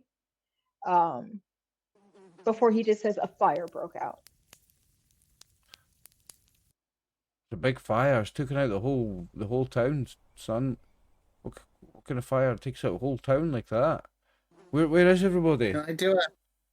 Can I do a psychology check on him to see maybe he doesn't want to talk in front of his brother? Because he might not want to say Maybe. I'm gonna say what happened in front of his. where's everyone else? Yeah, you can do a roll. Where's everyone else? He Tommy? answers part of your question. He'll answer part of your question, Ruth. As he's looking around the town, he just kind of says, he says softly, the fire was an accident. The lantern got knocked over. Was it in the church? And then it just kept spreading. Did it start in the church? Did someone knock a lantern over in the church? It seems like everyone in the town He shakes his head. is over there, and they didn't make it. He shakes his head. No, he points over to a darkened spot on the ground where there's kind of this burnt piece of lumber, and you realize it was a lamppost. But he points over. It's like, no, it burned up. In James, you're looking at him, and you're looking at him closely, and looking at his face and how he's speaking. He very readily said how the fire started. You get the sense that he's hesitant to speak because he doesn't think he'll be believed. Oh, okay. I'm going to give him some. He looks like he's of age. I don't know. It's the Wild West. If he's a teenager, he can drink. So I'll put my hand on his shoulder, give him a swig, and pat him on back, and whisper into his ear. Is son, I've seen things explode out of horses.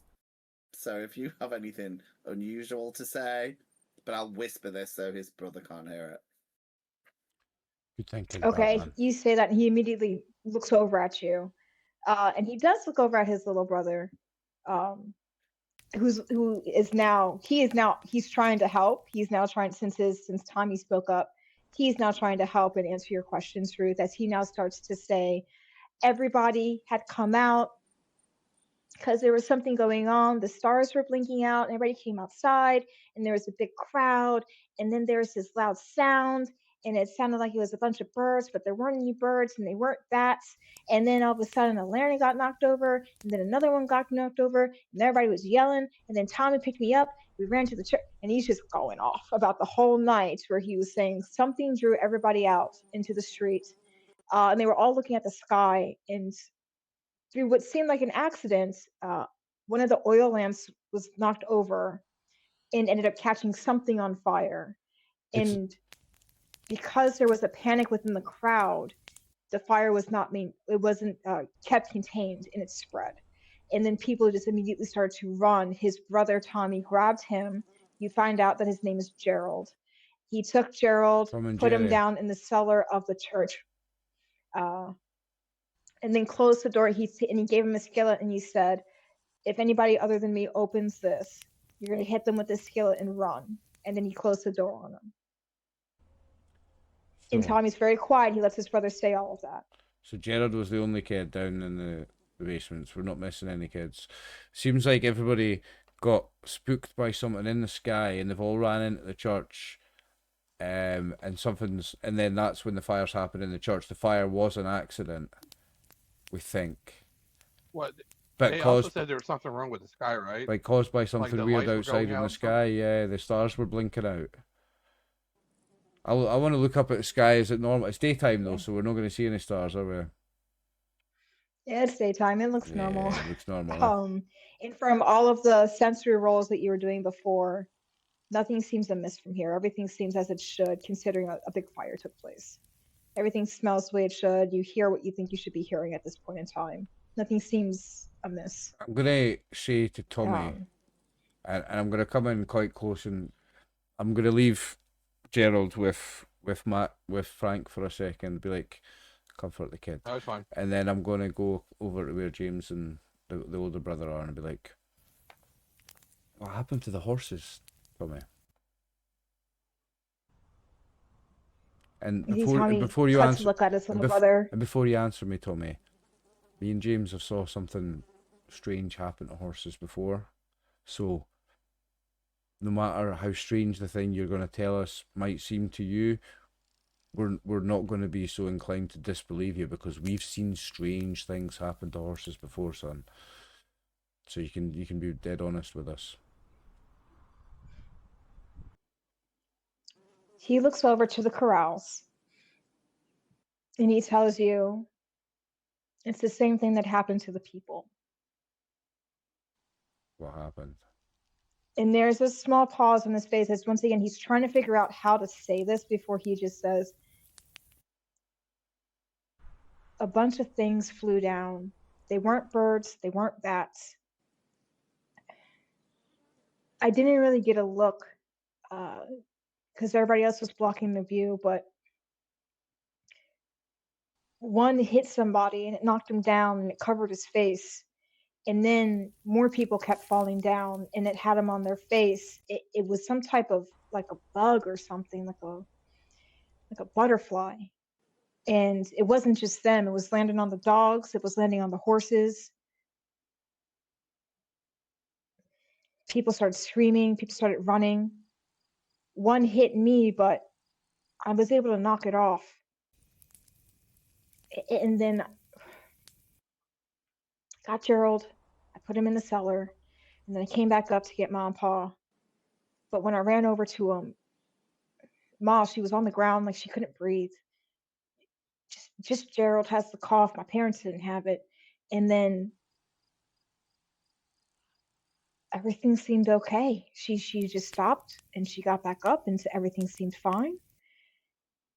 And she looked at me and I was like, Ma, are you okay? And then she just turned away and started walking off. And I looked over and my pa was doing the same. And they just walked away. And then they fell again. And I just couldn't figure out what's going on. And when I went to go grab her, I rolled her over and I saw something moving underneath her dress. And then all of a sudden, I don't know, I got knocked down. I couldn't see, but there's something moving underneath her dress.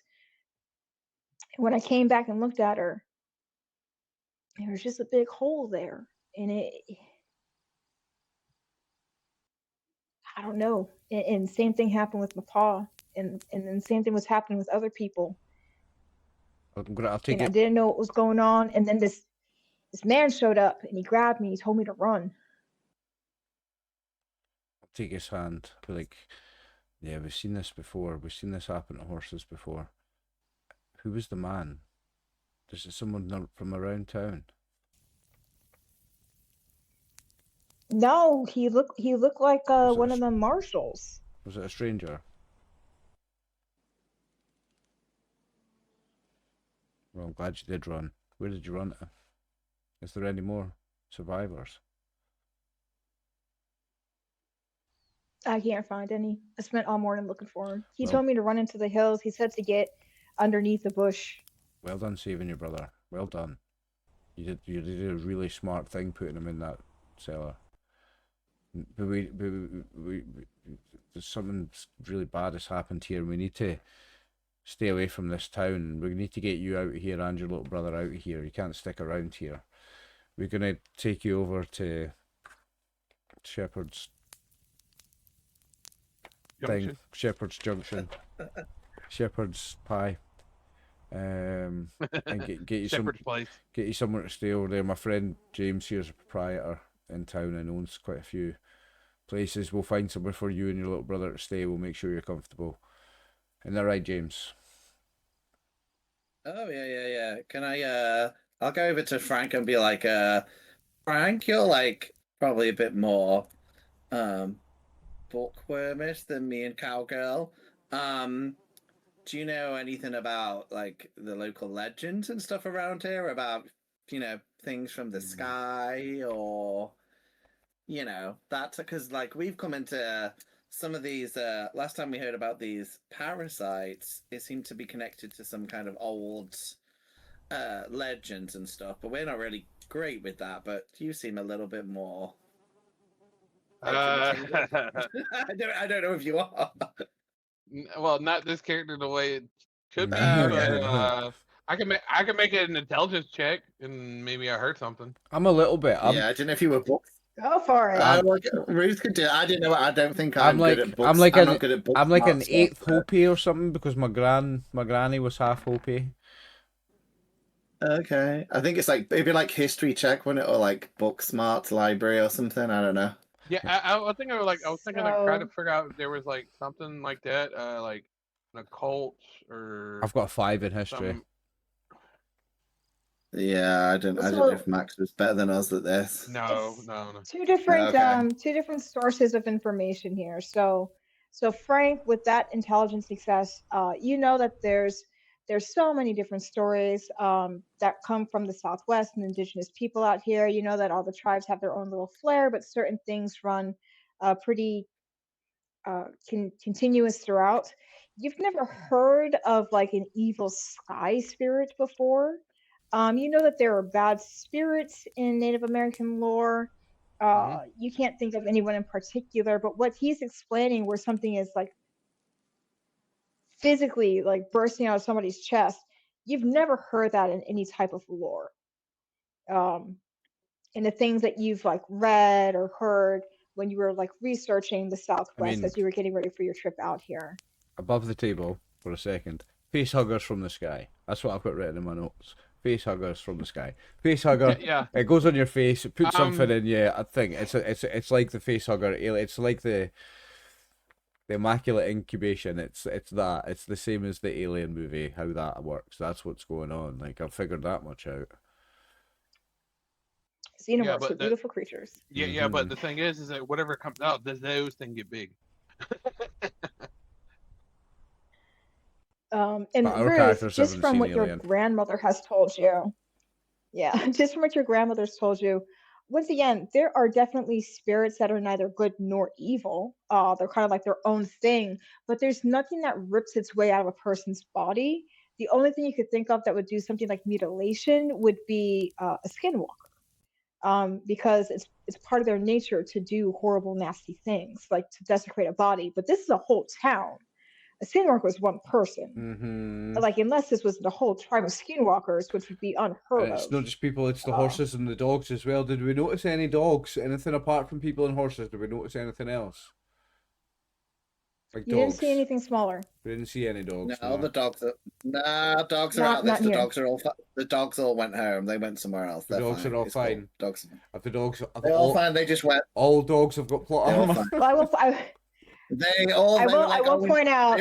They knew it was going to No, be I'm not going to bad, say and they were plot like, we're armor. going to go. So I'll point out the horses that you saw were trapped in corrals, Mm-hmm. and you don't see any people out on the streets. The only people you found were inside the buildings. Yeah, so And maybe the dogs people. run faster than people do. Yeah, so maybe any people that were out in the streets either got away or got taken away, or maybe and the dogs maybe were faster and got away. Hopefully the dogs got away. Poor doggos. Doggos getting eaten by an alien. Or they Can't got take farther. big. Can I ask Tommy where the river stream, their water is? Because last time this was spread by the water from the mountain. So what can I ask Tommy? Because he'd know whether if they have like a well or a stream or something. Yeah, he points over to a well. Okay. Can I look at It's it and see if one it's well. like if it's like shining green or got like giant butterfly things in it? No, Fireball. you can look. You can see the water. The water's sitting up pretty high. I mean, here's the thing. But this I'm- water looks pretty normal. I'm now quite tempted to go back in and have a look at some of these people bodies and see if I can see any remains of any facehuggers. I think this is slightly different, so but I want to rule out the last thing. So I just want to look at the water because last time the water was, I want to say, was it glowing a bit or something?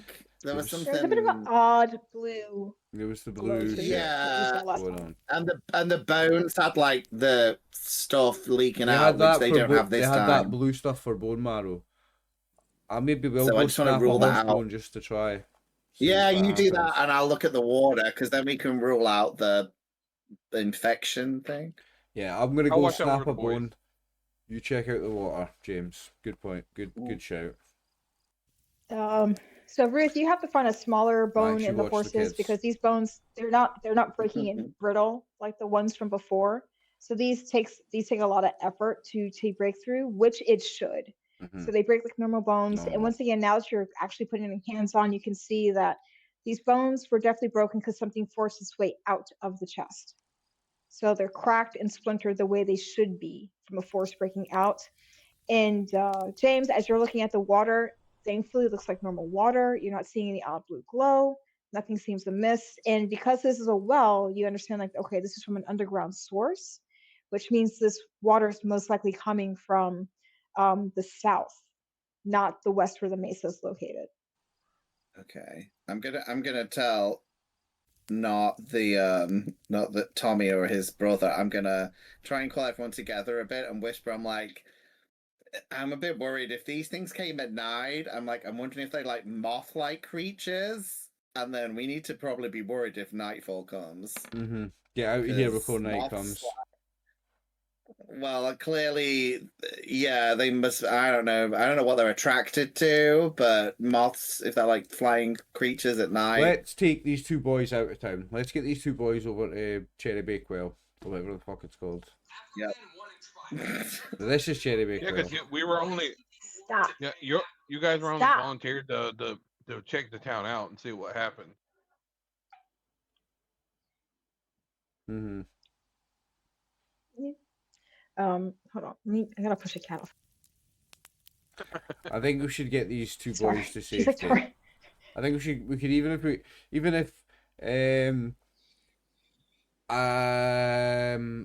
so I reckon. But it's only. I think. Did you say it's an hour or so? It's really close to where we are, right? Our town. If we don't have the donkey, Yeah, so I'm thinking maybe the two of us ride with the boys on our horses. The two of us ride back to thingy. Well, I will say that before you left, the sheriff did say that the undertaker was also going to go to Cherrywood to start prepping last rites for anybody. And as okay. you're looking up, you see in the distance, coming towards you, an individual on a horse with a cart being dragged. Okay. You get the sense that that might be Mr. Minnow. Let's go talk to him about getting this kid out of here. Yeah, his job is booming. Yeah. What can be creepy about giving some young kids to an undertaker? I'll step away from James and Frank and the two boys, and I'll go over and talk to the undertaker out of earshot from the rest of them. Yeah, he comes. It takes like a good 15 minutes for him to actually get into the town proper. You see, he's just like looking around, taking everything in. You get the sense that he's also like looking for bodies. I'm gonna He's tell looking him where down the bodies ground. are He in a sees minute. you. That's He your gives you church. Yeah, just don't point that way. I'm gonna tell him where the bodies are, what to expect, what they look like, what's happened, and then I'm gonna tell him, like, you're gonna need to come back with a bigger cart for all these bodies. So I've got a favour for you to do when you're doing that. Can you take these two kids back to Shepherd Junction? Shepherd's Junction. Shepherd's Junction. Shepherd's like Pie. a third time and look at it. I'm never gonna remember that. Old London town, please. We'll see. He looks at you and Heck up he Shepherd Pie just for asks. Shepherd Pie. Yeah. He asks very gently, "Are they the only survivors?" It seems that way. We'll not. I think we'd all not and not. I'm gonna tell them that Yeah, the horses are dead. Looks like the dogs got away, but other people seem to be dead. And I'll tell them that they're all in the church, where we found the little kid, where the other kid, where his brother was. I'll tell them everything we've discovered, and that you're gonna need a bigger cart if you're gonna move all the bodies here. So as you head back to get a bigger cart, take these kids to safety, get them to, and we'll tell them the name of a hotel in town that Caldwell owns, like something that Caldwell owns, a boarding house or a boarding house, whatever. Yeah, a boarding house or something. A boarding house that Caldwell owns. I'll give the Undertaker $5 to help maybe get another wagon to get rid of the bodies, but I'll give Tommy like $2 and tell him to, like, maybe he needs to buy himself a drink and maybe buy his brother, like, good shout. Is chocolate a thing? Is chocolate a thing? Chocolate's a thing, aye. Chocolate's a thing. For the rich. It's expensive. It's very expensive. Well, that sounds like $1. Tommy is 13 years old. Tommy's 13 years old. He'll do fine with milk. Okay. Do you tell Mr. Minnow about the rib situation that's been happening? No, but I'll tell him about how many bodies he's dealing with, so he's going to need a big cart. Yeah. I think he's gonna notice the ribs popping open when he starts exhuming. But he doesn't need body. to know about that just now. Right now, he's going to take these kids back to town for us first. Before he fully gets to realise what's going on, he's getting these kids to safety for us. Is my point. Yeah. Well, he does. He says that the living come before the dead, so that is not a problem. He actually offloads the items on his cart. Can I do a psychology a lot check of just in digging case? items. Can I do a psychology check in case he's a creep? Just on the off chance that he's a Ah, predator. Wow. He might be a You predator. know him, but yeah. It doesn't mean you think you know people and then, oh, it's a success, so I must know if he's a predator or not, right? Okay, just checking. Yeah, he is not a predator. He's a very quiet person because he understands that his job is inherently offsetting to people. So Okay, he that's cool. deliberately makes himself quiet. He's probably got a very good Okay. He's probably got a good bedside manner. Like he's probably good at talking to people whose loved ones have just died and stuff. So he's probably good at people. He is an undertaker, but he definitely, like, if it was the modern era, he would be a funeral director. That's what I'm thinking. Right now in this place. Back in the day, you would do the whole thing. You'd be the funeral director, the undertaker, the gravedigger. You'd do the whole lot. Would be one job. So he's got. He'll have a bedside manner, I think. I mean, the first Undertaker I knew was there was the wrestler, so I always think of the Undertaker wrestler. When anyone says that, I'm like, yeah, I was like, that's a cool job. That was a really cool job. He just has the unfortunate reputation as also being the person that operates the gallows. So it's one of the reasons why he makes it a conscious effort to just not engage people, because he understands the stigma that comes with it. Yeah. But these kids are from the next town over. They don't know him, and they don't know that he's fucking scary. That he has a presence of death on him. No, they do. They would know him. So Gerald would know him as the box man, the man that brings the boxes. Ah, okay. For when people go away. God. Yeah, I mean, not every town has an Undertaker. Yeah. I mean, I've given them a shitload of cash. They're happy. They can buy horse, milk, chocolate, beer, whatever they want. Tommy's eyes are huge. Go and get you and your brother a prostitute each. You'll be fine. Brother, what's a prostitute? Don't worry about it. I'll let you know later. I'm scared he's going to go to the tavern and be like, I want chocolate, and that's the name of a prostitute. I'm scared. That's what So, in all fairness, these two boys are going to go to the Sweet Cactus because that's where most of the women are in town. Tommy's that would be the best place to bring a child. The kids aren't going to know what that place is. Tommy's going to be a man Tommy's going to be a man by the end of the night, Those kids are going to walk in, they're going to think it's a nunnery. They're going to think it's like a finishing school or something. Everybody in your town's deed, but you're about to get your hole, so it's not so bad. He's going to have so many mental problems for the rest of his life. Yeah. I mean, here I will say that. I will say though that the Sweet Cactus is probably going to close for the night. They're not going to let any clients in while they're taking care of the boys. I mean, I can't remember what the name of the other. Isn't there somewhere else in town that's not prostitute? George has some ladies. George has some ladies with him too. Yeah. George's saloon. I think every saloon has. There must be like the madam who's like an older whore. He was like more like maternal. That's the Sweet Cactus. She'll look after him, exactly. She'll look after him, mate. Yeah, the madam. Like Mrs. Lovett from Barber Street, Demon of Barber Street. Mrs. Lovett. But she. Great at killing people, soft spot for children. The women in Game of Thrones. The men at Shepherd's Junction are going to have to hold out. As long as she doesn't make them into pies. Don't worry, the lady at the Cactus Fair doesn't cook. So, but Mr. Minnow is going to get down. He is going to look around a little bit though. So we send the kids off with the creepy Undertaker to go be cared for by prostitutes. Yeah. Excellent. That sounds like very responsible thing to do. I think it sounds like a really good movie. He goes to the church. I'd watch that. I would watch that, mate. It's like the Mr. Goonies, Reynolds, but that's for such a- cowboys. Wild, like a Not the Wild West, Goonies, like don't that. say that. Like a Wild West Goonies, but with more prostitutes. I love it, mate. I know, right? Warner Brothers, if you're watching, hit up me and Martin. We've got a movie idea for you. Like 20 times the amount of prostitutes. Yeah, 25% No, on all merch sold though. That's Mhm. each.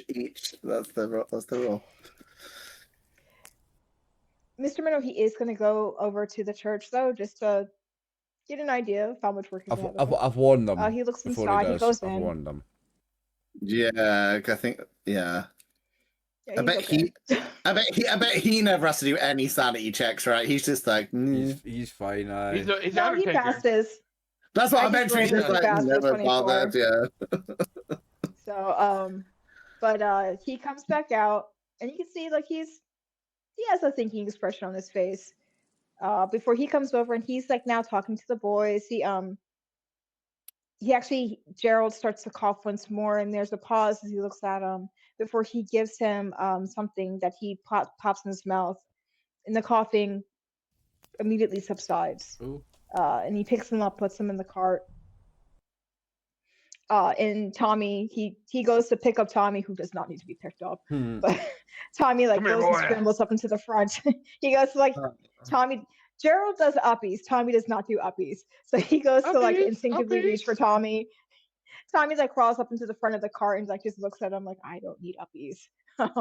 Can I Before, give and after Can I give the Undertaker a little bit more money because I'm worried that Gerald might die of consumption. So I'll can you get him to the pharmacist? I don't think you can cure consumption, right? But maybe make his Not life at that slightly. time. Don't ask me, mate.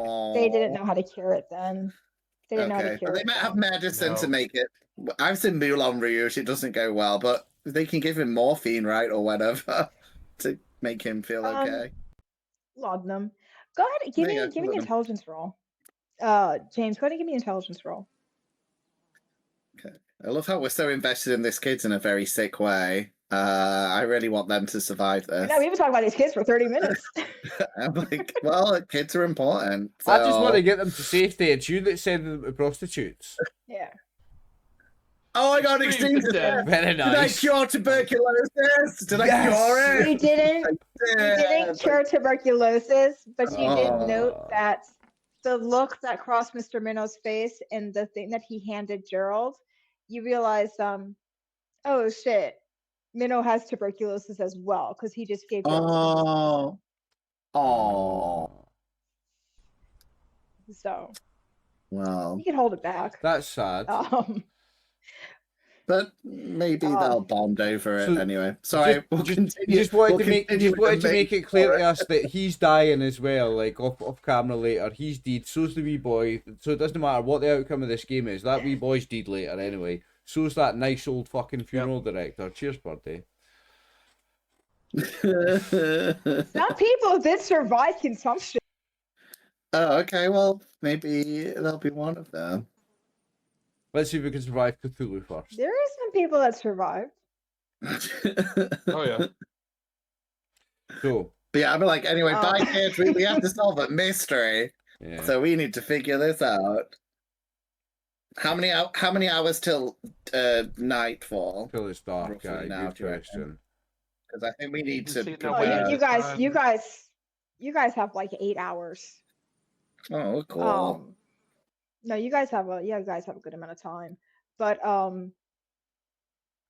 I will say, Is hold anything on. else we need to do here, or do we need to continue on to catch up with the other two? That I think ran off? we check out the other Right on. buildings just in case there's any evidence of what's went on here. as he's turning the cart to go, he looks over to all of you and just says, pretty sure I saw Philomena's tracks. Is there just like there's the blacksmiths and The name Philomena means nothing to you. As he sits there and looks at you and clarifies, the Hangman. Now, the Hangman is a nickname for a bounty hunter that's out here. It's not uncommon for him to work with marshals. He's been deputized many times. he normally will go after the most cutthroat and ruthless of bandits. He's just been nicknamed the Hangman because normally the bounties that he is given is capture and kill. So he has been authorized usually to carry out executions on his own by the law. And this guy's saying that he sees signs that he's been here. Is that what he's saying? Sorry? He sees, yes, yeah. He clarifies that his horse has unique tracks.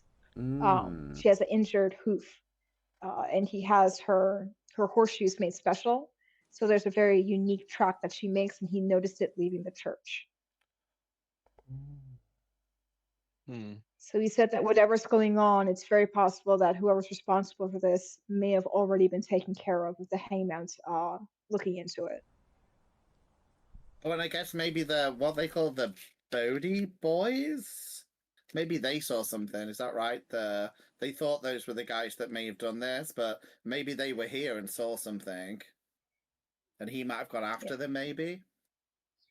He does point off in a direction. Well, he tells you exactly where he saw the prints, because like Ruth, once she sees the prints, she'll be able to track them very easily. Yeah, okay, I'm going to track those prints, because I want to see what he's been here for.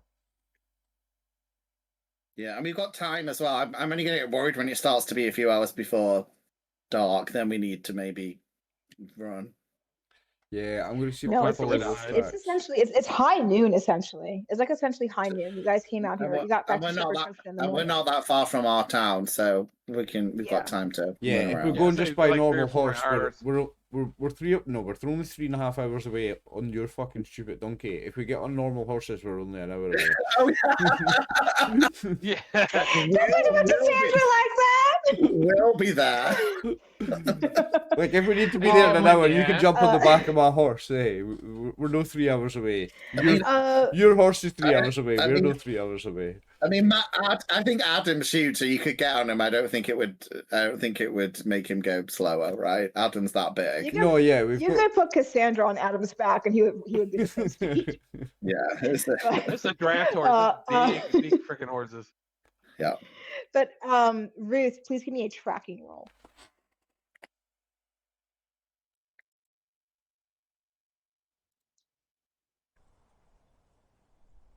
Ooh. Yes. Not bad. Yeah. So nice. he explains. So the front, her front right hoof, there's like a wedge that's taken out of it. So then her horseshoe will match with the wedge. So when you go back and see what he described, you do now see the telltale mark of that hoof sign, and you're able to track it. And you can see that it looks like he came from the south, came running up from the depth of the hoof marks. It looks like he came galloping into town. You can see where footprints landed very squarely, where you surmise he got off of his horse. You can see, you don't know what happened after that because the footprints are lost in everybody else's. But then you can see the hoof prints starting to move around the town before they head off to the west. I'm gonna inform my companions that that's the case, and say we're gonna head off after, see why the Hangman's been here, see if we can get a word with him, because that's a real serious bounty hunter, the Hangman. I want to talk to him about why he's been here. And what's to the west? Like, is there like an outpost or a farm? Okay. The mesa's out to the west. You're a bit more south in Shepherd Junction, because the mesa is essentially like just due west of Shepherd Junction. Right. Yeah. You're more south now, so due west of right where you are, there is a cave system parallel to the mesa. Follow the tracks anyway. Are we gonna, Frank, are you gonna maybe just jump on the back of my horse and leave Cassandra here so we can be quicker? Yeah, I would have done is probably tied the horse back, the mule back to the wagon with the Undertaker and say, tell the Undertaker to take Cassandra back to town. Yeah. You can just jump on the back of one of our horses, mate. Get on Big Adam. Big Adam could take two full-grown men, no bother. You can take like a whole family, I'm pretty sure. Like Big Adam can take a family of 6, mate. He's like a station wagon, eh? Yeah. As Yeah, you do think know, of a like Clydesdale. Big old bastards. Like think of a If you- Clydesdale, essentially. you do know, Yeah. like he does that thing where you see male horses and they just pierce with an erection for like 20 minutes, just like as you wait for Oh them my to move. god. Yeah, it's like you just have to give him a minute. And He it's- drank from the well. You and can use it's- that visual as well. and it's You 3 can use that feet visual, long. everybody at home. It's 3 feet long, and you can't look Oh, away. it's just like You can't look away. You try and look No. away, but it's fucking 3 feet long. Everywhere you look, it's there. Well, I mean, he's that You tall, try he's and look like, away, and I- it's like, still what? there. Oh, oh yeah, oh, that's, you God, can't no. you can't avoid it. It's like perfect Yeah, time. yeah, It's yeah. like, It doesn't matter where you yeah. look, it's Frank- still fucking there. Frank walks over to Adam.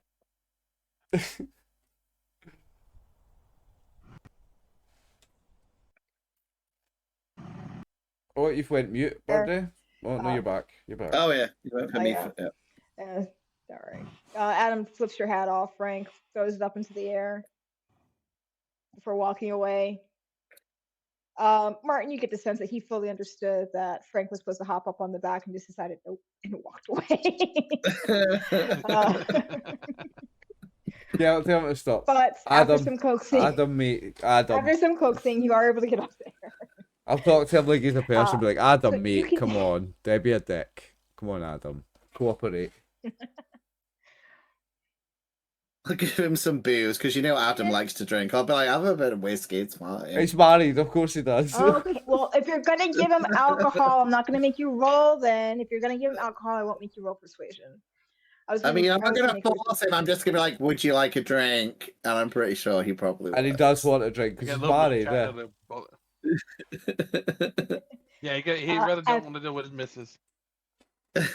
At this time, Oliver, go ahead and roll me a 1d10. This is just to determine time. Okay. Oh, I'm guessing you want to roll a 1. I'm guessing. Maybe not. Maybe the big bad comes Oh, and so kills what- us in this 1 very hour has minute. elapsed. Oh, 1 Oh, hour. no, it's So an 1 hour, that's hour has good. elapsed. Yeah, just 1 hour. The path that he's gone, it's pretty. It's a mixture of that clay type of. Oh, you wouldn't know. There's like a red sand that exists out in the southwest. It's very heavy in clay, so footprints holding it very well. You just happen in that route that you're taking that there's a lot of that type of sand, so you're able to see the footprints quite well, which means that you're able to ride faster than normal. So after an hour, oh, look at the ride music. There you go. So after an hour, We're you going west, right? are able to come up across a cave system. Yes, you're going due west.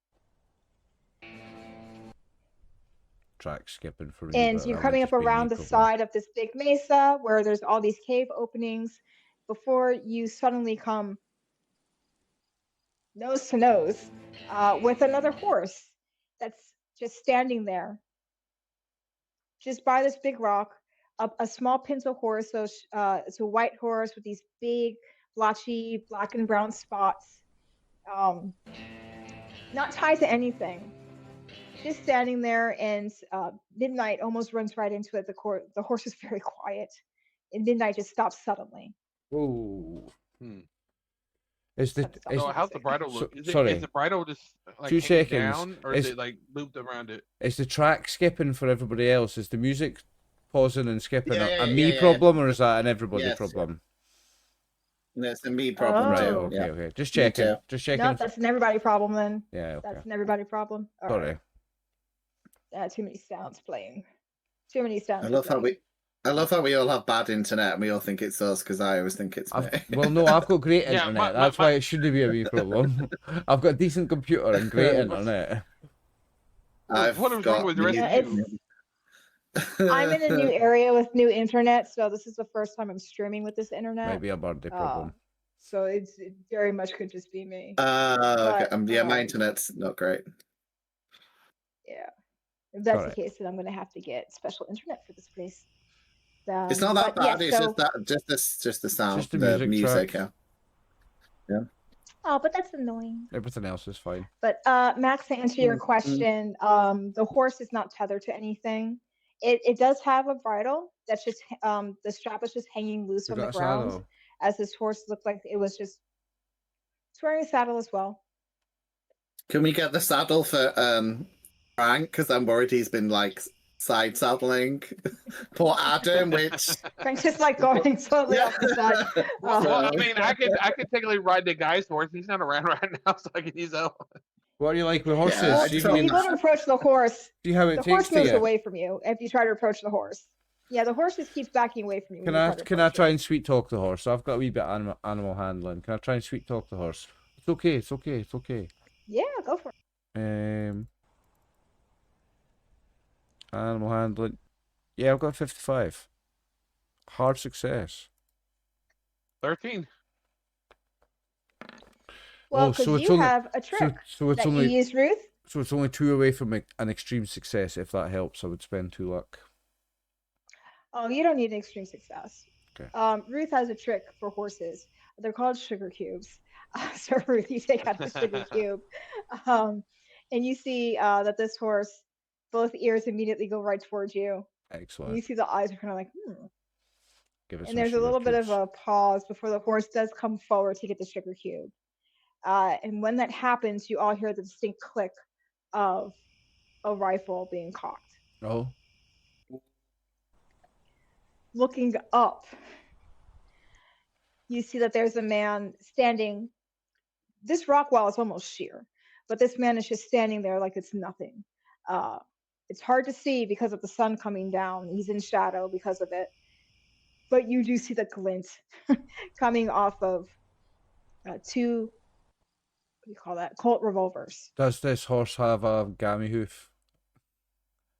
We've just found his horse, haven't we? It does. You see the wedges go right up to this horse and stop. Yeah, I'm be like, I'll show that I'm not holding a weapon to this guy. Like, hold your fire, partner. We would just want to talk to you. He says, I'd appreciate it if you didn't give Philomena sugar. Gives her gas. Oh, I'm sorry. I was just trying to make friendly like with your horse. A beautiful horse. And Listen, you see that you see he slides down. Once again, this is a very sheer rock face, so for him to get down it the way he is, he's either part goat or he's very familiar with traversing the landscape. As he hops down in front of you, he's wearing, what's the American word? a duster. Okay. Yes, duster. No. Dusters are cool. I, Dusters are pretty cool. I can only think of it in Tagalog. He's wearing a poncho. He's wearing a poncho. Right? A poncho.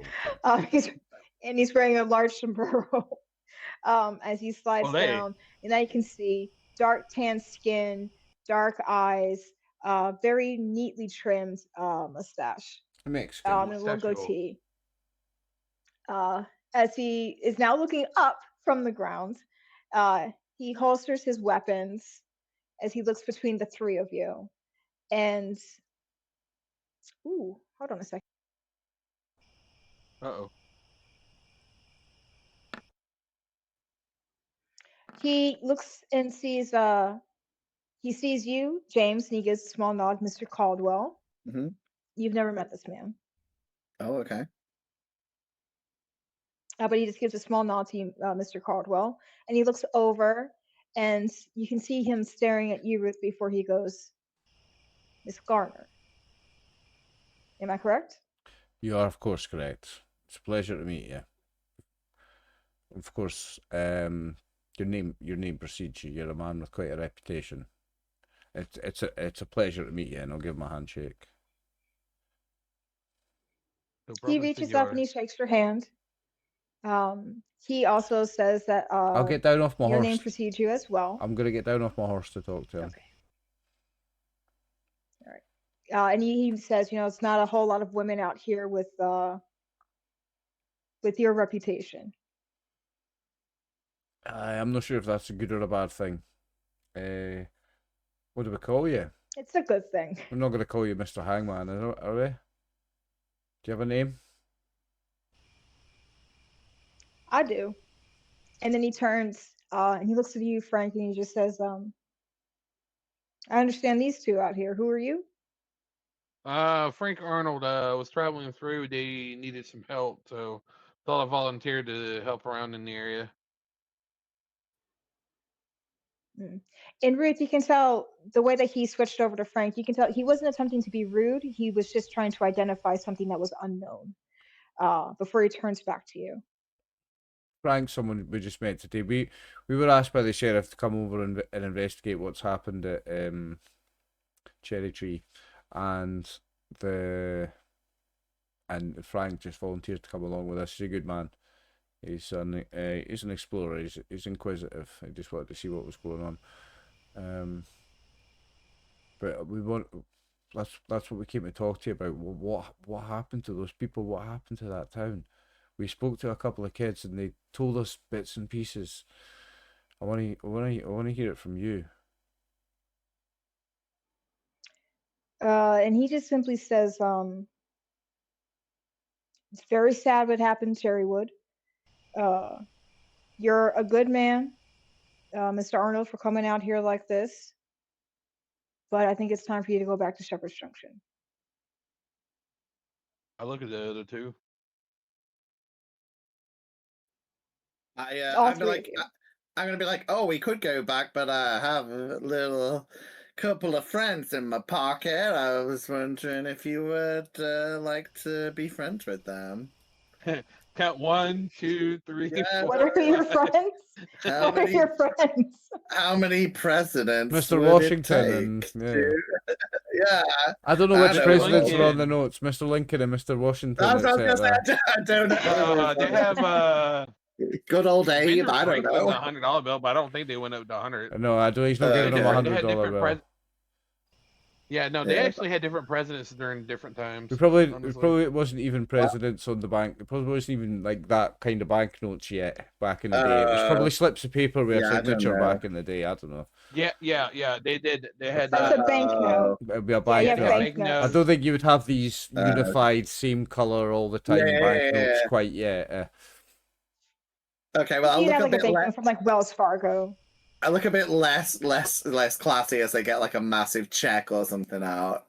No. Yeah, These Sometimes giant the paper's pieces like- of paper. Yeah, they're like dollars are like. No, that they big. were big. That's what Yeah, they were big. Yeah, they're big. They're like Very that's why showy. A dollar Yeah, was a they big show. amount of money That's back. like- It's 1890. A dollar's a lot of money. Yeah. Oh yeah. yeah, that's why. But, That's why strippers had to strip for a long time because to put that size Nickels, in, quarters. yeah, And... it took a lot longer. And they had so many layers to get through. Yeah. petticoats. Got a lot of petticoats. Carlos, you got to take out some money, and he puts a hand up and just shakes his head. There's a lot going on here that you guys just aren't equipped for. No, we are. We are. It's you, That's why Barney. we're here. I'm equipped for it, Mr. Hangman. I'm equipped for it. That's why we're here. If you want to help us, we would appreciate it because your reputation very much precedes you. You're a man of great skill, and a man that's gonna make us feel safe to be around. I would sure love for you to help us find out what's going on here and to work out how something can be done about it. Was he hired by the sheriff? Wouldn't you come and No. wouldn't you come and join? Wouldn't you help us on our little quest here for the sheriff? I'm sure you're a good man and you want to know what's going on here as much as anyone. If it's money that motivates you, my friend Mr. Caldwell can take care of that. But I'm sure what drives you I mean, is he more. tried. I think what drives I you. did tell you. So yeah, lost him. I think what drives you is more integrity than money, and I think you're a man who wants to make sure bad things aren't happening around him. I'm appealing to his his good nature now. I'm appealing that he's Just to honor. to his honor, to his I don't know if I have any skill in persuasion. I don't know if I have any skill in charm or persuade. I was just thinking about that. I've got 10 in persuade. Fuck. Right. I've got 50. Right, you might roll a It was a one. bonus die.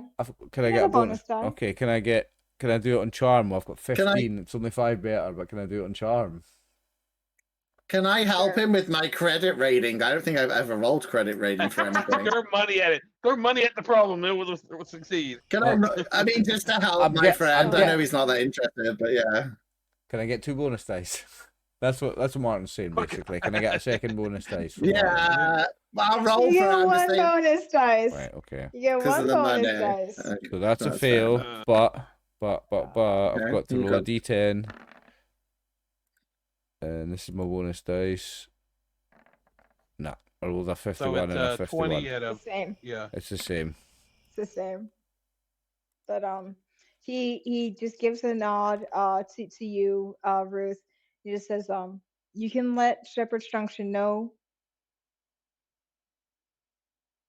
that a blaze took Cherrywood.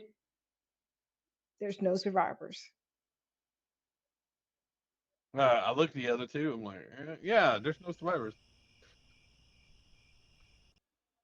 It's like, what if that was some survivors? Hypothetically. I was gonna tell him that. Well, then it would be the two boys, Tommy and Gerald. Oh, okay. I mean, like, and are Oh, he you? just said there was a man that did something. So yeah. I don't know. What's the word for insects? What's the posh word for it?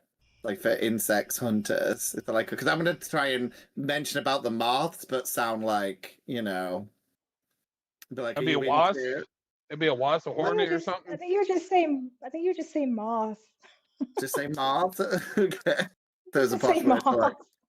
If you're into like collecting moths or something, I'm just gonna be like, I oh yeah, mean, like a lot of moth this time of year, right? See if I can like goad him to see if he does know anything. Trying to bait him.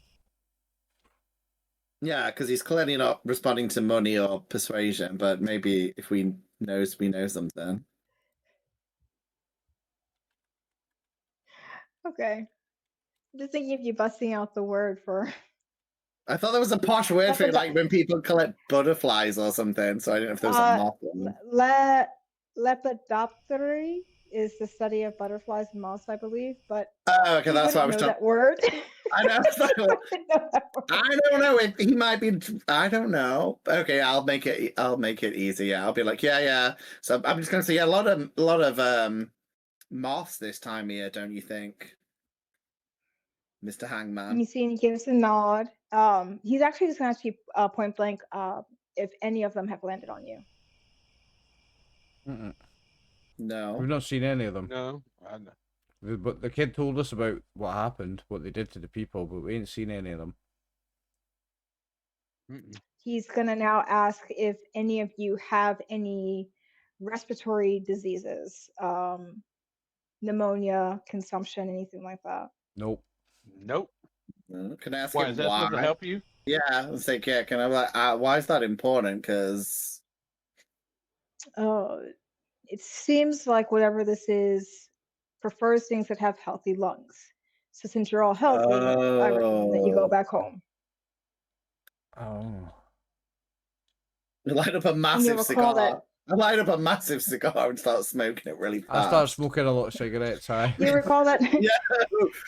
Gerald Smoke is on. did say that a moth landed on him. And He then- said it got and- knocked off, but Yeah. So he got one landed on him and it didn't go for him, and he has got What about unhealthy Tommy? lungs. No, Jerry. To- Like it was the yeah, kid. Tommy ran off before anything could land on him. yeah. Yeah. But he's just gonna let you know that he has a good idea of what's going on, and he's gonna be taking care of it tonight. And it's just safer if you guys aren't here. And lady. Madame. I will bust out the long story about what we discovered with the horses. Yeah, we can trust Blah, this guy. blah, We blah. can trust this guy, I think. I'm gonna tell him the whole story because I'm like, we don't really have time. So we've already dealt with this, and this was yesterday, right? We literally did that, came back to town. So like, we've Yeah. already dealt with this weird infection. So I think we can help you. He listens to the story, and you guys have all moved into the shade at this point in time. You've all moved into the shade, and he listens to this. And when you're done, he looks at the three of you and he asks, "What do you know about skinwalkers?" And we're gonna take another short break with that. Oh, cool. See you soon, Twitch. Love you. So, a question has been issued, hangs in the air. My little Western helpers, have any of you heard of a skinwalker? What? Do I we mean, know? out of character or in character? roll a cult, I guess, eh? Now, Frank, you have no idea what a skinwalker is. No. Ruth, let's roll. Nope. Ooh. No, this wouldn't for Ruth. For you, this would not be a cult. Roll me an intelligence, Ruth. Oh, okay. To see if It I've wouldn't be heard of anything it. in natural world, right? Success on that. Good. Because for Ruth, this is something that'd be more heritage, because you would have heard your grand talking about this. Okay. So you know that a skinwalker is a person. It's the most common way of describing it to settlers is a bad medicine man, but that's not really what they are. It's just the easiest way of describing what they are, so that way the settlers understand. But it's essentially, it is a person who has done extremely disturbing things with the intent of getting power from those actions. So a skinwalker is a person who has murdered their parents, murdered their child, eaten a person, more than once, to get black magic essentially from those actions. And one of the things that they use their magic for is to get the abilities of animals that they kill. Hence the term skinwalker. So they will kill an animal, take its skin, with the thought process that they get attributes of that animal. So they get Right. their keen eyesight or their keen smell or their keen hearing. And for skinwalkers that are powerful enough, they're able to shapeshift into that animal whenever they want. That being said, Ruth, you've kind of heard them a little bit as like a boogeyman, but also like you know that your grandma believed that they existed, Mm-hmm. but the way that she talks about them, you get the sense that they're probably a very rare thing. One, because you have to be incredibly depraved to become a skinwalker, and two, the tribe's not going to allow somebody like that to live long. So they're hunted down fairly quickly. That being said, they must have existed if your grandmother talked about them. Mm-hmm. So obviously I'll tell him, yeah, I heard of skinwalkers, but I ain't heard of no skin flyers, nothing coming out the sky, no skinwalker birds or bats. I'd never heard of that before.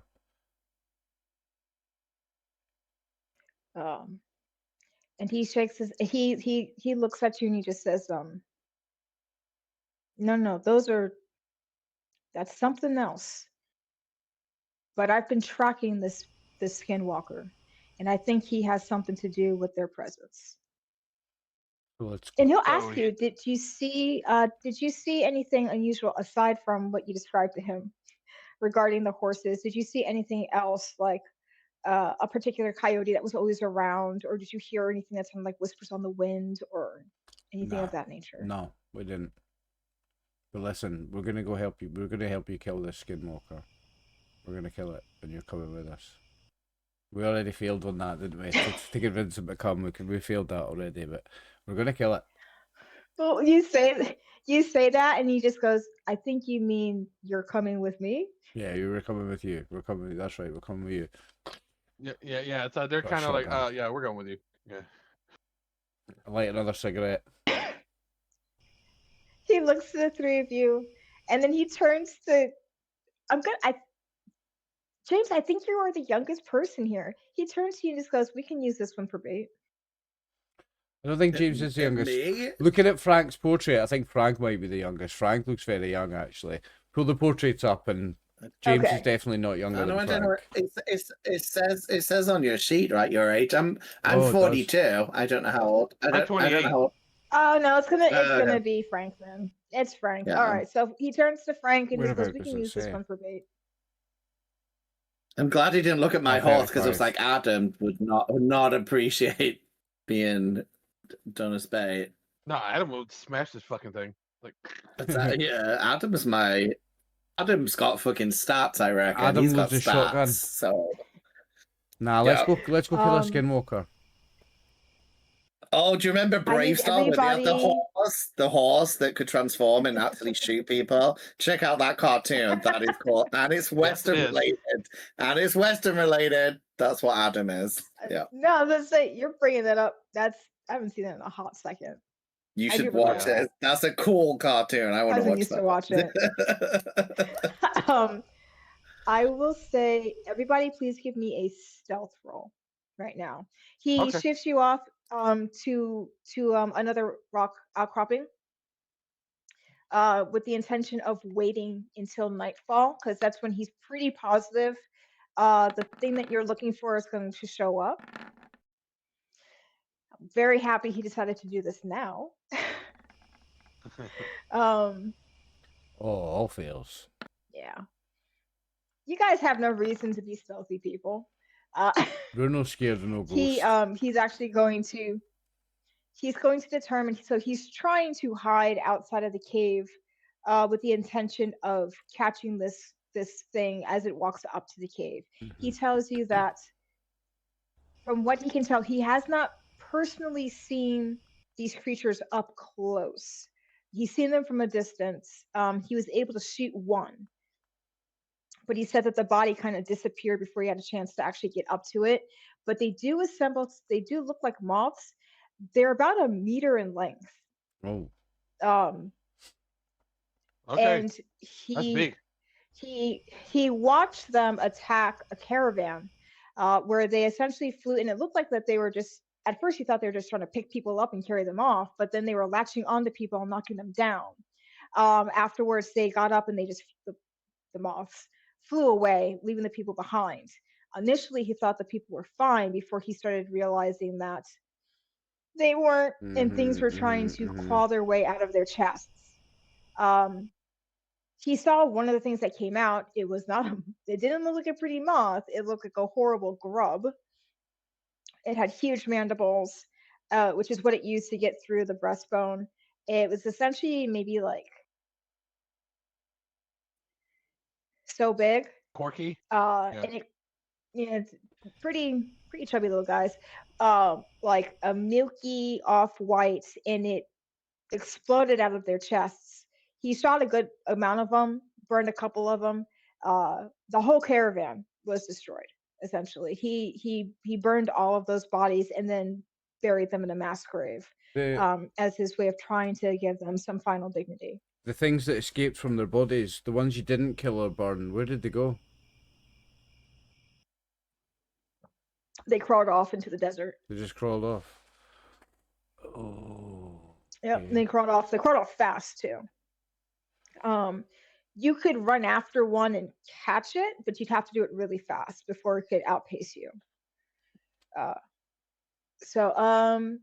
They moved about as fast as A dog. oh my goodness, what are they called? No, Max, the birds. The birds that run alongside. Roadrunners, thank you. They run about as fast as roadrunners. Those things are fast. Yeah. Those things can be No, really they're very fast. fast.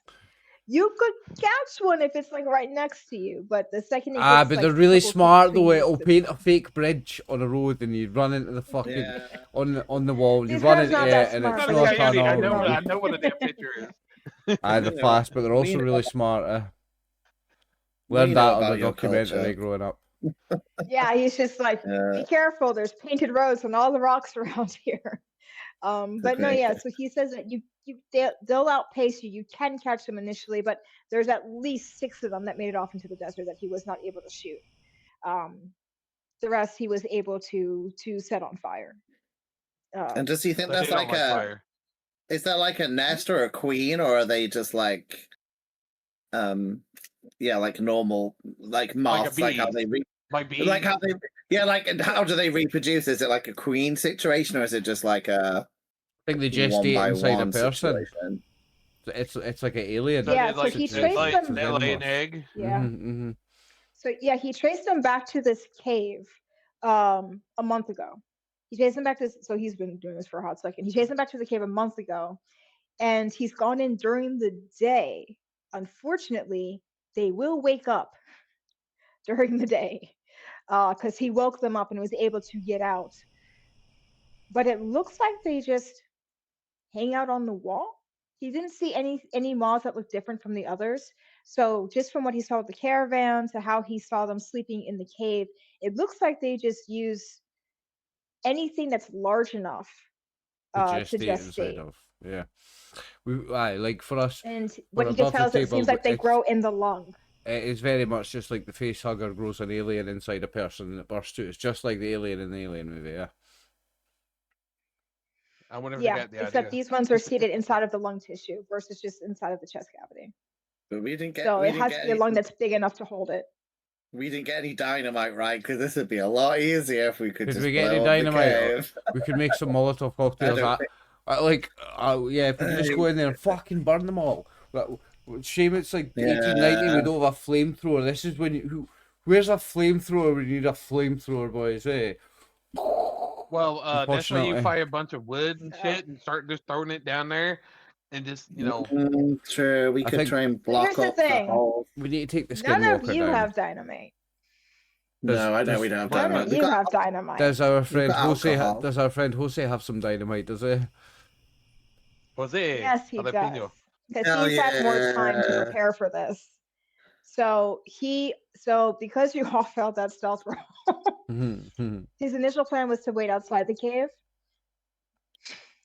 One, Big Adam dropped a major shit where you guys were Yep. hiding. Can't stay there anymore. Really Your fucking horses random. were starting to get a little bit upset. So he's moved all of you to inside of the cave. Now you have to walk a good 5 minutes into the cave to actually get to where the moths are. So you're not right by the moths at all. You're more in the entrance, but set in just enough where you cannot see. I can actually show. Ooh. So is that the only entryway to it, or? This is the only one that he's noted so far that the moths have come in and out of consistently, and this is the one where he saw the skinwalker go into. He believes that the skinwalker is taking care of these things, whether he's helping them gestate, whether he thinks that the skinwalker may have called these things to the area, or he's not sure, but he does know that the skinwalker was there when the caravan was attacked. He believes that there's a connection between the two of them. Do we need to take him And out at the end of he's the day, he's like their feeder Yes. or owner, or so he's the one we need to possibly worry about. yeah, he doesn't know if it's like a Pied Piper situation or if he's like Mhm. helping them reproduce, but he knows that they are connected. And at the end of the day, skinwalkers cannot be left alive regardless. Oh God, he's gonna Nope. think all the moths. He's gonna think all the moths are his sister or his wives again, isn't it? It's another vaguely furry situation we have to sort His out. sister wife. It's his sister wife. We've not got another sister wife situation on our hands. But with moths. This guy very much believes that this skinwalker is trying to use him as a weapon. Okay, nothing else. Okay, fair enough. Just in case. Well, think about it. If you live in a place that's just like a huge open flat area, if you have something that can attack by the sky, you're gonna rule that area pretty easily. Mm-hmm. So Yeah, I mean, I guess we just need to, sneak in, kill the skinwalker, and just leave. It'll be easy, right?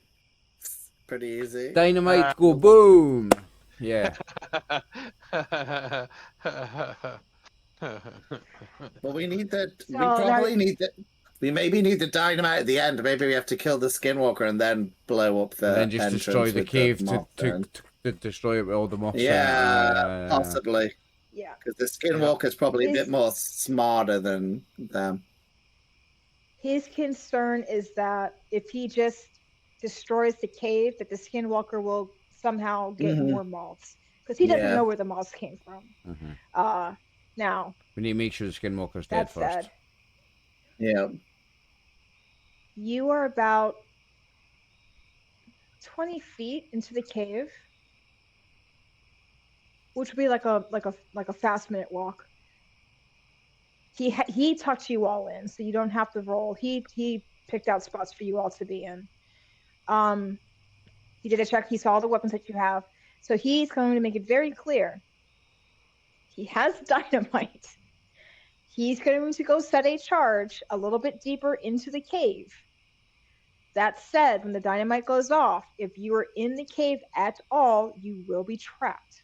So you have to make it out of the cave before he detonates it. He is not a demolitions master. So the timing might be a little bit off. He's just giving you that warning. Appreciate it. Is any of us As soon got as you any hear boom, skills just in run. demolitions? No. I don't think so. I'm not that kind of explorer. No. No. None of you are minors. None of us are But is he minors. giving? So how long is he giving us then? And do any of us have a watch? Does he have a You have a watch? pocket watch. I was gonna say I think my character Yeah, have a watch, but but does he have a watch? Does he have a watch that we can match up? Yes. Yes. Okay, He's trying to make it 30 seconds. Okay. He says that Okay. when they fly through the cave system, they're not that fast, the moths, but once they get out into open sky, they're very fast. So he's Okay. doing like 30 seconds. He said that you can also hear them start to wake up because they like to flutter their wings a lot. And that's a sign that they're Okay. starting to wake up and they're getting ready to leave. So he says once he hears that sound, he's just going to detonate it. And you have 30 seconds. So it's a fast 1 minute walk to get where you are. If you just flat out sprint, you should be fine getting out. Okay. Okay. Sprint. Are we guys ready? Yep. He's kind of check to see if you guys have anything that you want to add to this. I know. Nope. Nope. I've got my shotgun Get it ready. ready. I've got the shotgun ready. I'm Yeah. ready. Yeah.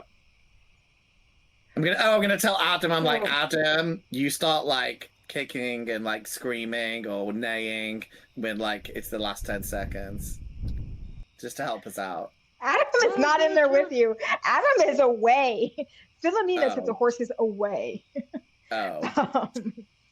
Now, I will say, Ruth, because Midnight is trained, you do know that if you give a particular whistle, that she will come and get you. Just you. Oh, because she's a girl, but boys are just like, fuck you. Pretty No, much. because Ruth has had Midnight for over 3 years, and Yeah, she's trained her we've horse. got You've a had Adam relationship. for a day. You've just met. but You just met Adam. me and Adam have got big penises, so that's what we talk about. We're just like, I've got a big Yeah, penis. like, yeah, we're you all have a like big a horse. penis. It's like not as big as That's how yours, they Adam. bond. That's how we That's how bonded, they yeah. bond. So normally when it comes to attacks, we go off of dexterity to determine who attacks first. Plus 50 if This you've is got a gun surprise ready. attack. You've got a gun ready. You've got plus 50 on your initiative. Yes. So I've got 3. We've you are got all guns. going to be able to attack first. You're all going to be able to get one shot off first. Pending, nothing gives away your position. Right. So it is firmly nighttime at this point. The sun has gone down. He says that they come out about an hour after it's been fully dark. So the sky is still like a very light tinge of purple is still a little bit in there. It's not true dark black yet. But everybody please give me a listen roll as you're now waiting. Here we go, boys. Not using them luck points. I Success was about for to say me. I just needed one success. Okay. That's 2. That's an extreme from James. Oh, extreme. Success. So looking at this, the listen scores, I'm also going to use this to place you. So James, you're going to be closest to the entrance. Okay. Right, And easy then first Frank, you're get going to out. be furthest in. Woohoo, And when I woohoo. say furthest in, you guys maybe have like 2 or 3 feet between you. You're not terribly spread out. All right, so it's not going to impact your time running out. Oh, okay. I have another cat. Meow. Meow. I mean, Birdie, you've I'm got to do a sorry. game called Cats of Cthulhu if someone's not already done it. Like, You'll know that clearly. it exists. It is a thing already. I was gonna say, there must be someone who's done Cats of Cthulhu. Call of Cthulhu. I have a think cat it's game. called. Yeah. Wait, have you guys not played my cat game? No. Okay, we'll do that next time. But okay, so James, you hear crunching of bare feet. Okay. I mean, I guess I just kind of want to shoot whatever it is, but I guess I'll try and look at it in case it's a child or something. Shoot the enemy. Gerald, he follows you. Shoot the enemy, Because you said mate. you have any shoes Take no on, chances like at it's this a point. child. Take no chances at this point. Just fucking shoot the enemy. Like, Gerald, is you down here again? Are you a skinwalker? Yeah, I'll Hey look. guys, how's it going? Oh, wait a minute. You see a person coming in. And at first it's just you hear somebody walking. You see hide breeches. You can see that they have some type of skin thrown over them. And I'm gonna allow that this person passes rather close to you, James. So you can also now see the deformed ears. They're just a little too pointed. The cheekbones are unusually high. And then you notice their arm, the one that's close. It looks like something's happened to their hand that's been removed, and in its place, a long, sharp jawbone has been shoved into the place where the hand was and attached with a leather wrapping. Damn. As you see your very first skinwalker. Do I have to roll? Everything else looks like a man. Oh, if it looks like a man, I'm probably not scared of it, right? So I don't need to roll any horrifying rolls. Right now, you don't. Yeah. But how do you signal to everybody to shoot? Oh, can they see me from my position? We're only a few feet away. Oh well, I just like put my hand up behind me and like wave, because that's our signal to the. Open fire! I open fire. For those of you that have, I'm no parlaying with this thing. for those of you Fuck that have varying differences, if you have different shooting rates depending on your distance, you are close range. So everybody is able to get off one round. Yeah. Okay, so that's. Let me click. Do you want us to go in any order or just all go? No, because this is a surprise attack, you guys can all shoot at once. So you all get one shot off. Ooh. Fuck. Yeah! I got shut off. Nice, Max. You Nice. got The it. newbie! You only got 3 damage. I don't have 40 luck to spend on that. Fuck.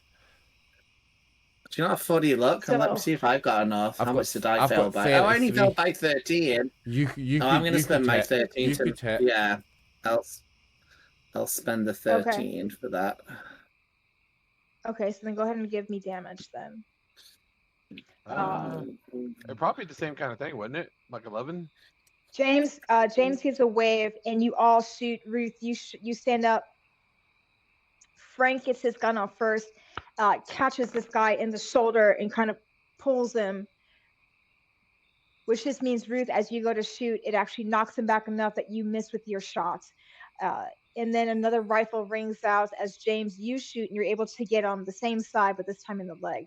And he buckles for a second before he stands up and looks around now, seeing what's been happening. And you hear he lets out a cry that's answered by several more cries in the distance. Ooh. I got a bit. I got 3 damage. I got 3 damage on it. Yes, he's taking a total of 6 damage, and he's really pissed off right now. So I'm going to say the first person that hit him, Arnold. Oh boy. He's going to come after you first. Oh boy. Okay. Do you want to stand your ground? Do you want to dodge? I was like, no. I'm like, hell no. I'm a dodge. All right, good. Give me a dodge roll. We're going to do this Good combat a luck, little Max. bit differently because he's not working with normal melee. That was not Rolled a good luck. 95. Okay. He's going to come and he's going to slice at you, giving out a war cry. Oh. Nope. Yep. All the crickets are going to stop. He gives out a war cry as he and catches you right on the arm and across your chest. You're going to take, I'm going to let you roll it. It's going to be 1d6 damage. Oof. Okay.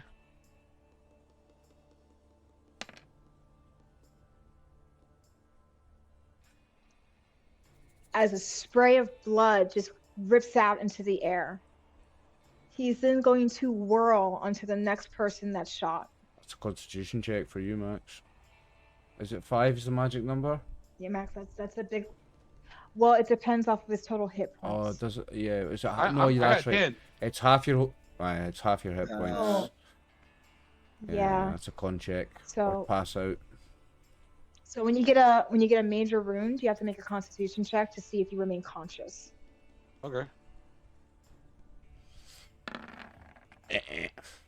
Yeah, I don't think I'm able to. Oh, without the luck. Frank, you stand there for a second, like looking down, 49 not luck. entirely sure what just happened. It was so fast before you just kind of fall over. Shit. James, Fucking kill it, do you want to James. stand your ground, or do you want to dodge? I think I'm gonna try and attack it again. Yeah. Attack back. Let's see how it does. Ooh. Oh, yeah. Oh no, I'll use the 8. Can I use the luck on this? You can use luck on combat. I'm gonna say Okay. yeah. Can't push, but you can use Okay, luck. because it's okay, because 8's not too bad. So hopefully that is enough. It's only 2 damage, but 2's 2. Okay. It's better than nothing. Yeah, and I mean, yeah. Okay. So what was it? 8 that I needed to use, right? Yeah. Okay. Yeah. Hopefully Cool. I'm gonna get it. Yep, I'm doing that. If not, I think we have to rescue Max if we don't kill it in a minute. We're gonna have to He pick him rushes up and you. run with him in a minute. Shot rings Uh-huh. out as he goes to strike at you with a dagger in the other hand. Another shot rings out. You're able to push him back a little bit from you, giving yourself time to move out of the way. He only gets 2 attacks. But Ruth, what are you doing? I'm gonna try and shoot him. I'm gonna try and shoot it. Can I get You shoot him again? Can I get him a really close to it now, like bonus dice close? Yes, you can. Yes, come on. See that? You Just don't ask, you remember- don't get. You're making it easier for him to hit you, though. So it's a give and take. Oh, there you Got a go. hard I success. didn't And even have to worry about that. that's and that's 12 points to do. that's before I rolled my bonus Nice. dice. Here's the bonus dice. 10. So that's a That's 0. 10. 10's a 0. So that's a 0. That becomes a 0-5. So that becomes an extreme success. Yeah, so it's maximum damage. Yeah. So this It'll is great pop. because what happens is he walks between the 3 of you. You all shoot. The young explorer gets his shot off first, quickly followed by the old man. This thing, enraged, lets out a yelp, which is then matched by several coyotes outside as he turns, slashes wide, and hits young Mr. Frank Arnold across the chest and his arm, a huge spray of blood. He turns ready to stab James Caldwell, who brings his rifle up just enough in time to shoot him. He takes a step back right into the end of Ruth McGarner's shotgun as she puts the end of that thing right up against his head and pulls the trigger, immediately turning his skull into poof.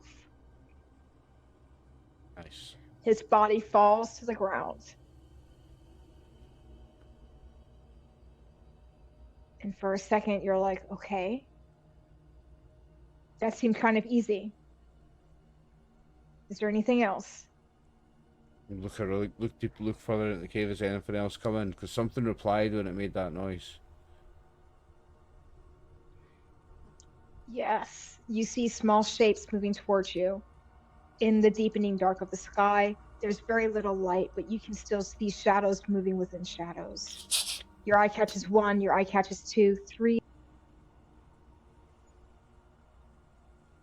And they're not being quiet about it.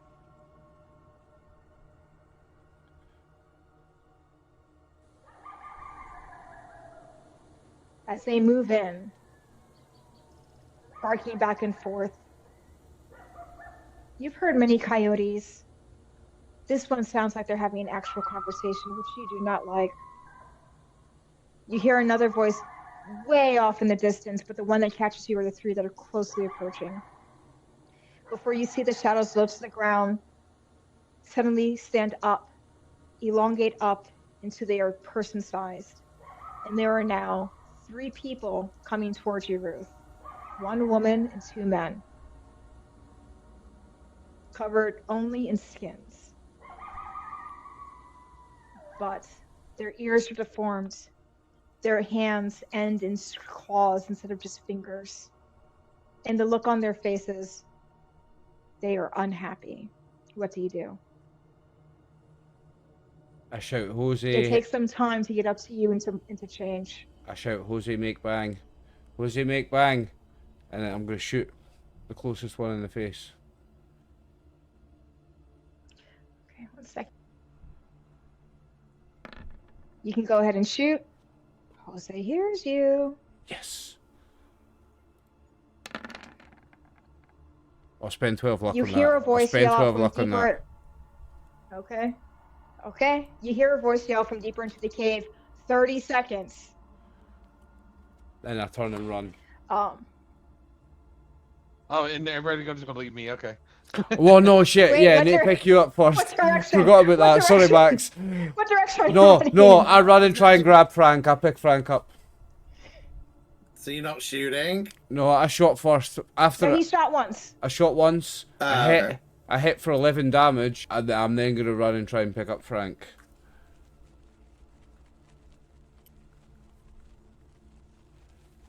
Okay. You're trying to pick up Frank. I'm gonna try and pick up Frank. He's get him the heavier fuck than out. you. Aye, but I'm strong.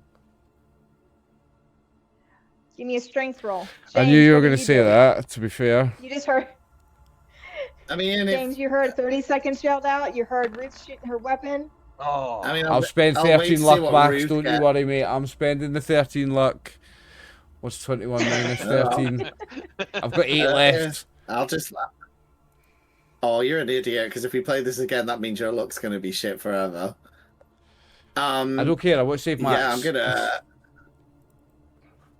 gonna. Well, if you're saving Max, I'm fine. Then I guess I'll be. Can I run and do something, or can I just run and not do anything? Probably run and shoot. Depends on what you're trying to do. I wanted to try and look at the cave and maybe like make it cave in a bit more to help like with them running. So if I like fire at the cave a bit, but I don't know how like thick the It's pretty walls solid are, rock. so it might not make any You difference. No, you think it might just be easier if you just attempt to shoot at whatever Ruth was shooting at, because it is Okay. it is at the entrance of the cave. You have to push past whatever it was that she just shot at. Okay. Yeah, I And will. Ruth, when you Ruth, you shot, you turned and you ran, so you knew it connected with something, but you don't know how bad the hit was. I'll try to get Frank Yeah, out. I'll just shoot. I'll just shoot the closest one.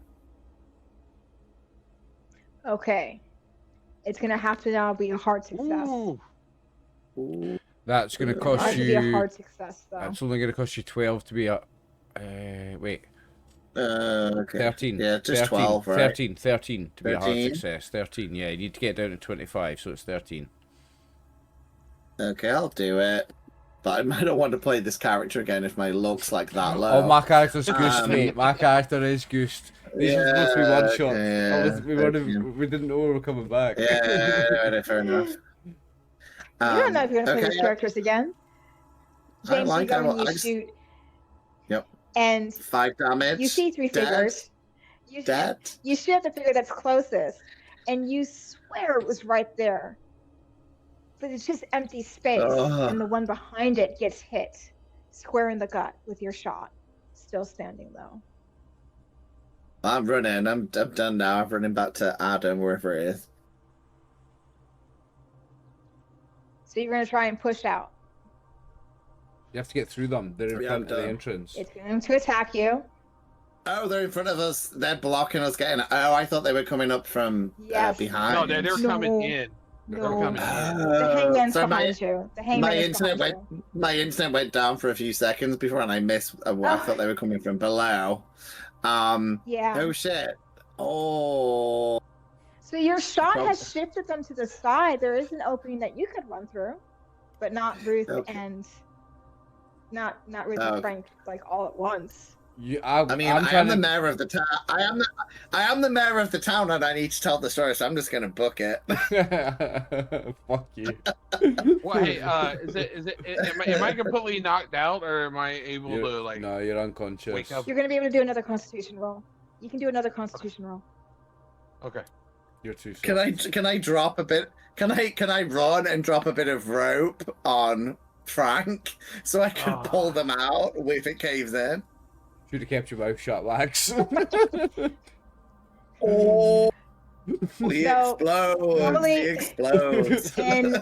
Normally in traditional combat, as we're moving through, we're going off of people's X turns. And if you take a major wound, you go unconscious, you have the ability to roll Constitution to see if you come back up again. If you fumble, like in D&D when you have to do death saves, this would count as like 2 automatic failed saves, essentially. So, Arnold, you're not going to be waking up right now. This is called Cthulhu, which means you're going to need a proper surgeon to save your life. Let's see if we can get you out of here first. It's not looking likely, mate. Sorry, Yeah, Ruth, Nah, you feel the dead weight in your hands, and you can feel the blood pouring onto your Ruth. Yeah. We already decided we have Dr. Quinn Medicine Woman back at the town, so as long as we can get you there, you'll be fine. But we do need to get you there. Yeah. Yep. I'm gonna pick him up and get out of here. You shoot these fucking things. Oh, Birdie's rolling low. I don't even know what she's rolling, but she's rolling low. That's not good for us. Alright. It's not just the 3 of you, as another shot rings out. Oh yes, Jose. Another shot. It's not. He said 30 seconds. You think he was going to stand there and just wait? No, as you hear boots crunching up behind you, a shot rings. Actually, 2 shots because he's double wielding. 2 shots ring out of from his pistols as he shoots. His sheet is honestly broken, so I'm not going to. It's cool. We're happy if he has 2 guns and wants to shoot at the monsters. We don't mind that. Yeah. See if I can steal somebody else's sheet here.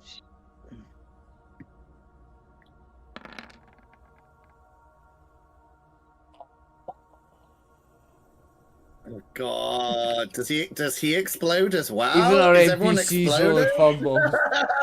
Everyone's exploding. We get like Wait a second. Why get is this thing a well? His thing shouldn't be a 20, but that's okay. if it's 50 or over, that's not a 96, fumble. 92 is still gonna pass. Yeah, it might not be So a it's pass, not a but fumble because his base score is not a 20. I gotta fix that. if his base score's 50 or over, it's not a fumble. No, his base score is 70. Ooh, wow. Please, if it's not a fumble, it's not a fumble. Man. Wow. He's called the Hangman for a reason. His base score is 70 when it comes to his handguns, but he shoots wildly. As he's full sprinting because he has the farthest to booking run. it. Mm-hmm. And he doesn't fully understand what's happening right now. He's heard you all shooting. He sees shapes in the cave's mouth, so he just shoots in that direction. They do not move as he continues to run forward. 10 seconds has elapsed. I'm trying to run out. I've picked. 20. I succeeded on the strength test, didn't I? I picked him up. Wait, Yeah. I did. Yeah, I spent luck on it. I've got him. James. Yeah, James, I need you to roll me dexterity, please, because you said that you were going to try and run past them. Okay. Dex.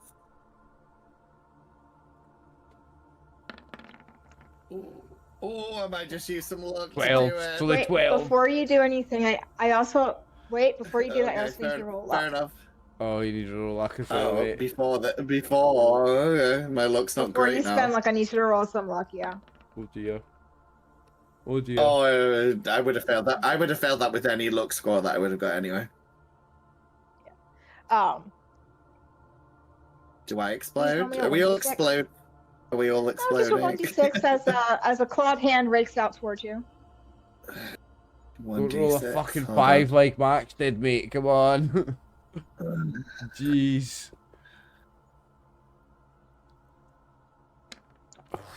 Oh, 4, which is not a critical hit. It's So not that's half your hit bad. points, is it? No, it's Catches not you, half. catches you on your side, gets you right where your ribs are. You feel Mhm. the pinky get right underneath your lowest rib as it rakes across. That hurts like a motherfucker. Ooh, But ouch. you're able to maintain your speed. Okay, that's good. Watch me kind roll of. this. Watch me roll this with a penalty dice because I'm carrying him and 8 luck left. Fuck you, Bundy. Fuck you. I know what's coming. I know what's coming. Ruth, I strongly recommend that you attempt an animal handling roll. Oh yeah, you have the thing. I can right? I'm whistling have for the my horse. outfit. Aye, I'm whistling for my horse. I'm whistling for my Yeah. horse. Ha! Stream success. Stream success. Let me see here. The horse comes in and batters Roll all the me- fucking skinwalkers. Horse comes in kung She fu pro- Roll kicking. me a She full on brave stars it with the guns. You and just got kicks one things. brave star. She comes in with 2 Turns into a shotguns mutant. attached to her legs. Please roll me a 1d8. Okay. I had to remember her stats. 4.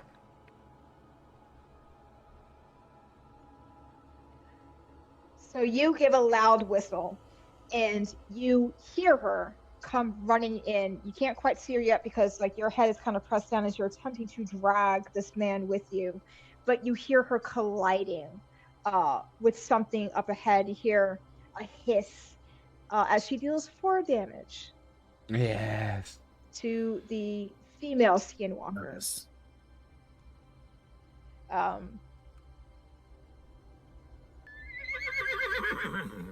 Yeah, I like the noise. Love it. Love it. Yes, good girl. What a fucking You're legend going of a horse to- you are. I love you. You're getting so many sugar cubes. Now- We should just play. We should just play the game from the whistling- horse's perspective next time. We should just all play the horses. Should all be I horses think we'd next be time, better. We can do that.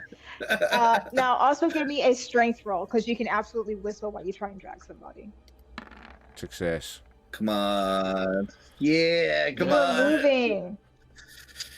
7 off a So, hard as well.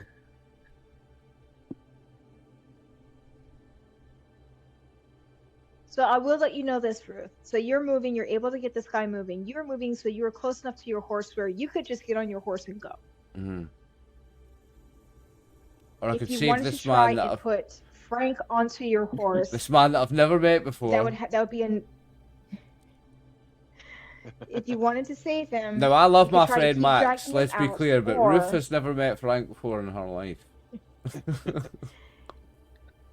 if you were to get a hard success on your next strength roll, which is going to be after a round of attacks, you'd be able to get Frank up onto your horse. Or you could just get up on your horse. A normal strength roll allows you to keep dragging him, I'd rather be Oh. dragged. just be so fine you know being your dragged. options. I'd be fine being dragged. What you mean, drag him along? I can get on A the horse total and of- still. I can get on the horse and still hang on to him, so he's just getting dragged along the ground. Or just No, drag that'll into the horse. That'll be a type of strength roll, and I will say at this time, 15 seconds has elapsed. I'm trying to get him out of here. Like, Okay. I'm gonna try something. So that means we have 5 seconds left, alright? So this is like the last. No, 15 seconds. I got another success Oh. on It's strength. a I'm total still, of five. I'm still dragging him. I'm still dragging him. That's one more success on strength. What else do you want? I need. Okay, Oliver, please roll me a 1d2, and just tell me odds or evens.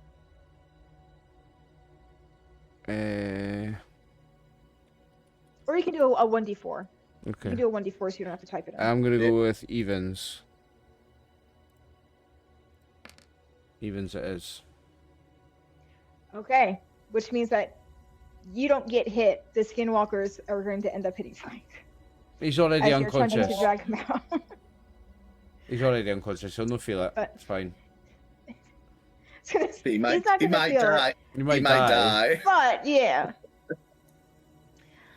Max, please roll me a 1d6. But then at least I tried. Another one is going for the Hangman. Only one. Okay.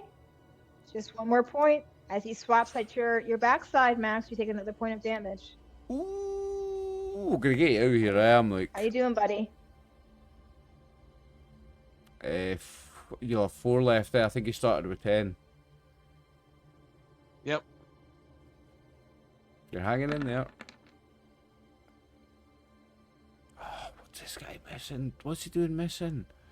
Oh my 2 god. passes. So missed remember, the twice. base is 70 for this particular person. Oh yeah, so it is. No, He's no, got no, a so 70. his They're base both score is 70. successes. 12 points of damage. There's 12 points of damage. Nice. Yep. And he's going to focus fire on the one that is attacking Ruth and Frank right now, which means that Ruth, you're not going to get hit at all. You have the ability to continue dragging. Are you dragging to your horse or Yeah, cave entrance? I'm trying to get him to the horse. Okay. Trying to get us both on the horse. Can you please give me a Constitution roll? You're doing good with strength. All right. The cardio is holding out, little lady. Mm-hmm. James, where are you, sir? You still running for it?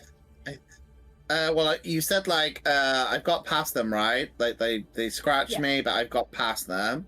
So, Mhm. and how many seconds left until detonation? 15. Okay. But my friends are on the horse together, right? That they're on midnight. Not yet. No. Not yet. Midnight ran past you and ran up to the cave entrance. You can hear that she is also attempting to fight off these things, for her human. She's a wee straight. Can I still want to run, but I was thinking, can I maybe... Well, I was going to try and do a distraction, to maybe put them off, that there's some other people coming, just so you guys can maybe get away. Yeah, I'm trying to think of a good way to put it, if I can imitate a noise, or... Oh, I'll just be like, you said I'll be like, guys, don't worry, the sheriffs are coming over the top now with the explosives. So I'll shout that out, because I think they have some semblance. I think they have some semblance of intelligence, right? I think so, yeah. Yeah. They're used to they the might- Go ahead people. and give me a fast talk. Okay, so I think I have Spell fast it. talk as well. Okay, let's see. They used to be people. It might work on them. Oh, it's really bad. No, they do not like Push my it. fast You talk. could push it. You could push it. What happens if I push it, though? That's what I want to know. I mean, If you push it and fail, it counts as a fumble. you're not gonna die. We Okay. might die, but you're not gonna. I'm gonna scream it.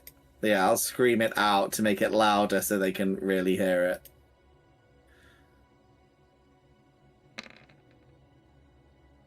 I don't think that makes it. No, any better. you're supposed to roll again. So they It's can not. tell that you're lying. It's not a bonus dice. It's roll again. Oh no, yeah, you When you don't. push, you roll again. It's a Oh, completely different roll. Mm-hmm. Yeah, it's a Oh, sorry, completely I new get roll. sorry. roll Okay, that again, makes yeah. me feel Yeah. slightly better. Fast talk. Come on, 55% chance of getting it. I hope so. Fuck. Now that's a fumble. Oh, for fuck's sake. Oh well. No, I They're tried. going to attack again Fuck. because Of they course. can definitely tell that it's just you guys here and nobody else. So, Mhm. Unfortunately, Ruth, if you let go of Frank, you will have the ability to dodge or shoot. If you maintain Frank, you can do neither. I drop Frank. You're about to be attacked. I've never met this man before in my life. I'll drop him. I'm getting out of here. Me and James are surviving this one. Sorry, Max. So, okay. So then, if that's the case, if you give me a dexterity and pass it, you'll get up onto midnight. If you give me a dodge and pass it, you're going to avoid the attack and be able to get onto midnight after. What do I need? What do I need to do to get both of us out of here? How hard would it be? Stream. You have to have a hard strength roll to get Frank up onto that horse. Hard strength. I'm gonna Yeah, try. the hangman is not helping. He's shooting. I'm gonna try. I dropped Nope. Frank. I dropped Frank, and then I get on the horse. Okay. Well, Fucking tried. you gave an effort, so you're still gonna get hit. So I need you to roll me 3d6. 3d6. Oh my days. Oh no, I'm sorry. It's a 2d6 because one of them is engaged with the hangman right now. Have It's you a got 2d6. Have you rolled their attacks already? Because they might miss. Remember. Mm-hmm. You're right. Don't roll anything yet. One Yeah. second. These are brawls. You're assuming they're auto hitting me at this No. point. Well, you're kind of stationary. Yeah, you But could Frank's body is kind of in the way. you could say You they know- are, to be fair, if you wanted to. No, here's what we're gonna do: is I'm gonna use the same sheet that I was using for. They could. Well, I mean, they could all fumble, right? Jose. They might all fumble. So It should be a roll, like, in case they fumble, at least, I think. They might get a bonus You're dice ab- in it because I'm facing Yeah, away. you're absolutely right. But maybe they get a you're bonus absolutely dice right. because I'm facing away or something. Max, if it makes you feel any better, he tried to rescue me and then I was killed by demons. So he does this a lot. It's fine. I want its skill, though. Its skill will be higher than 25.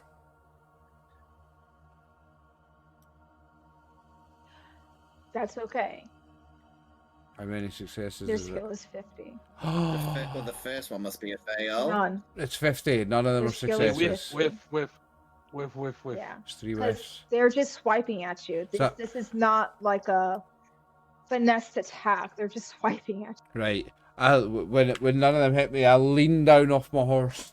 And I'm gonna try and grab him. I'll try one more time and try and pick him up onto my horse. With the horse, I've already kicked the I horse. think Jose, you've named him Jose, but Fernando is going to yell at you to leave him. I'll try one more time. I'm trying one more time. Max will never forgive me if I don't. Nah, that's fine. I ain't worried about it. I'll try one more time. If I fail this time, I'm leaving though. Max is just like, I've lived a good life. It's Call of Cthulhu. We It's expect Call of to die. Cthulhu. You're gonna die. You're gonna die. Yeah. That's just how it I'm is. gonna try one last time, Max. It's a, Oh my god, there you go. it's a regular success You get though. it. I'm leaning down off the horse and trying to pick him up. I doubt a regular It mi- success It is might gonna be enough enough. to drag me. It might be No, enough to drag me. well, here's the thing. I've already kicked the horse, so I'm just dragging you along the floor at this point, getting you the fuck out you of Just not- here. drag me on the but foot. you- Go, yeah. Yeah. I'll say this. Because Ruth is a smart lass. I will say that you looped a rope around him, which means, Max, I'm going to give you one less constitution roll. If you fail it, it means that Ruth has accidentally hung you in an attempt to drag you away. Okay. But If you pass it, if you use You're 6 fine. luck, right? Don't you have 6 luck left or 8? You could make it a hard success, right? I would need 24 luck to make don't that a have hard much luck. success. Oh, sorry. I thought it was It needs to be 30. Have you got 12? But I do have Have you luck. got 12 luck? I have Max? Yeah, I got 12 luck. Max Yeah. can use his luck. Yeah. oh no, you don't have to roll it. You just spend it. No, he's You're okay. accidentally You don't rolled have to back, so roll I sorry. forgot to hit edit mode. That's Oh all it is. yeah. it. Okay. There you go. So he manages to get his He's hands still up. alive. So I did loop it around his neck, but he manages to get his hands up, or I tied him with a hand there. And You, it's you got looped his round arm there. caught. I You got have, his like, arm one caught arm in it. Yeah, I got an arm caught. He's getting dragged along by his arm and his neck, and it's the arm that's stopping him from getting hung. He's unconscious. He I'm doesn't gonna know anything say about one it. last thing. He's gonna James need a lot of Caldwell. money. Yep. Sorry. Yep. James Caldwell, please give me a dodge roll. Oh, Okay. Dodge. If you fail, it's an automatic. Oh, 100. Oh, 100. fuck off! I was like, we've got such bad rolls I tonight. know, Like, I all know. of No. Half of it you did good. It was just this part went bad. That's generally how it goes. Jesus. What's that roll? James, you're running. You're yelling, trying to cause a distraction. You see Midnight racing away. Ruth very awkwardly off to the side, desperately trying to hold on to this young man who tried to help out. You can see him just boots just digging into the earth as he's being dragged. Very soon, you see a streak of white and black and brown as Philomena and the Hangman are taking off. And James, you realize, oh my God, where's my horse? As something barrels into you and you are unconscious immediately. But it's all right. You don't know this, but Adam saw what was happening and thought, I should probably get my human. But he is not as well finessed as Midnight is or Philomena. So in his attempt to get to you, he runs you over before he turns back, bites you to get a good hold on you, and also runs off. You're going to take an immediate 5 hit points of damage. Oh. That's fine, because because that means I still have 2 left, but it does mean I'll get a major wound. So you I'm need alive. hospital. You need hospital. Yeah, but I'm happy with that. Okay, so 2 and I would say no more than maybe 5 seconds after Adam has grabbed you and started running, the heels of your boots barely touching the ground, as he does understand he needs to lift you off the ground. There is a massive explosion. I don't see any of this. I just pass out. Yeah, you do. And Ruth, you were so busy holding on to Frank for dear life that you also do not have a chance to see, but you feel the rumble, you can hear the explosion, you feel the blast wave hit you, dust fills the air.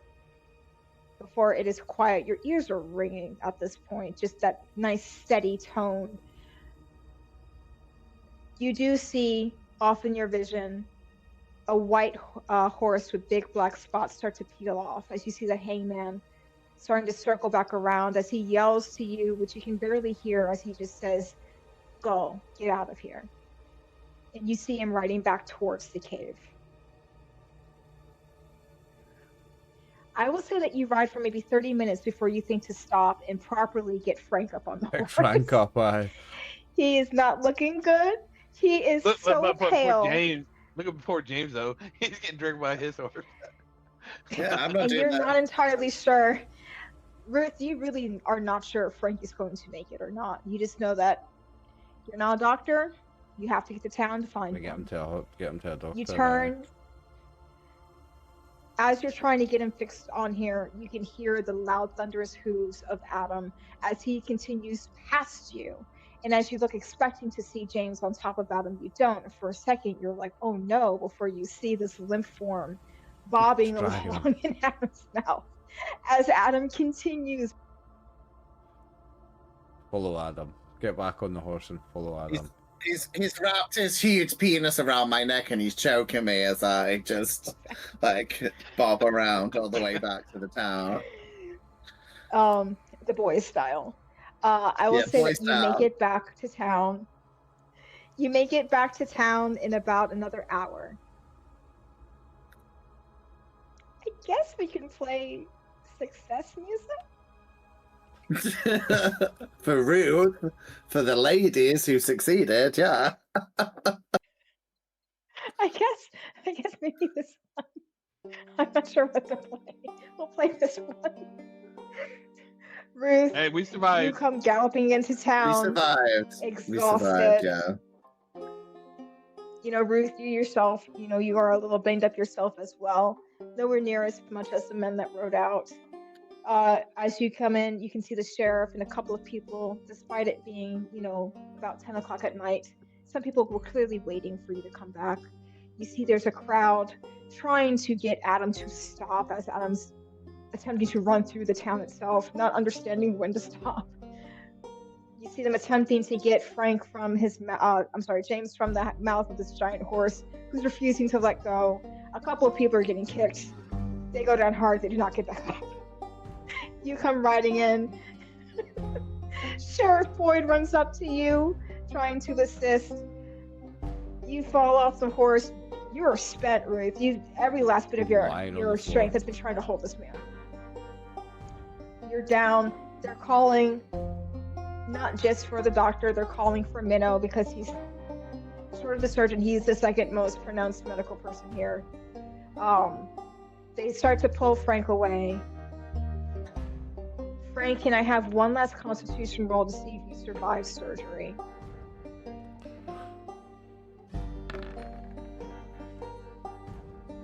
It takes time.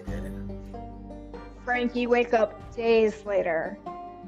Oh, yeah. Two small faces looking down at you as Tommy and Gerald, not really knowing where else to go, but kind of just hanging out and playing in the room that you were being held in. You do not feel good, my man. Your arm is gonna forever be affected. It's not gonna have the same range of motion that it used to have. There's always gonna be a little bit of a hitch when you try to breathe really deep from the scar tissue on your side. It's a little bit late, but I'm gonna need everybody to give me sanity rolls for this endeavor that you've experienced. Yeah, of course. Fair enough. James, you come to the next day, but you're quickly out again as you also have to go into surgery. And I'm a bit crazy, but normal crazy, not crazy. If you failed, it is a 1d4 for your encounter Okay. with these beings of the night. Okay. And that is the Hangman's news. Nice. One. Only Birdie, one? Bullshit. Yeah, Birdie, I'll tell you something. Now I'll tell you something. What Frank's gonna do? Just one. Yeah. So Frank is like, with his lame arm, and no, he's doing pretty good. He's gonna decide to adopt both the boys and take them back east with him. Oh, you're gonna adopt the boys. Okay. That's nice. Yep. Take them They don't back have east, any get other them out of family, here. So, Love that, Max. Yep. Love yeah. So your arm, the tendons, the muscle was sheared all the way down to the bone. They've done their best, but it'll never have the strength it had before. You can only bring your arm up about this high moving forward. So, you can hold things, anything that's like less than 15 pounds, you could hold with this arm. That's about it. Still shoot a gun. Arm's not going to move as fast as the other one, but you are still well enough to adventure as much as you want. Yeah, he probably wanted to retire for a little while. that. Make sure the boys are good. Maybe write a That's book. what Maybe you- write a Retire book. back Maybe you east can write for a the book. boys. Yeah, write a book. That's what you Yeah, think. but it doesn't That's mean the what you East is think. good with the was it like fucking all the Cthulhu shit. That's in Lovecraft one country in the Boston east, area. yeah. But he doesn't know Yeah, that. He doesn't know yeah, that. yeah, He's got that There's down. also the influenza. You have the Spanish flu that's about to hit real hard. That was Yeah, fantastic. you weren't it? like you were gonna go into that coastal town called Innsmouth, right? To like just Innsmouth, chill I out. heard have a nice Innsmouth's outing. nice. You know? Get back to your roots. Yeah. Get back to your roots. Yeah. Carl. How did you know I was from there?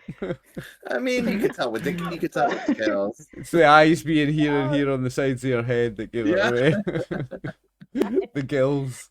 But Oh. James, it takes months for you to recover. I don't. Would James ride Adam ever again? Yeah, he kind of likes Adam, and I will say that he does spend. Okay. He basically tells Ruth, he's like, Ruth, because this is on my character sheet. James actually owns all the land of the town. He literally is the mayor. Like, he owns it. I didn't tell you guys. So he's like, do you know what? I might sell this. I'm going to buy some better fucking land. This place has got too much shit. I'm going to buy anywhere else and sell this fucking shit town.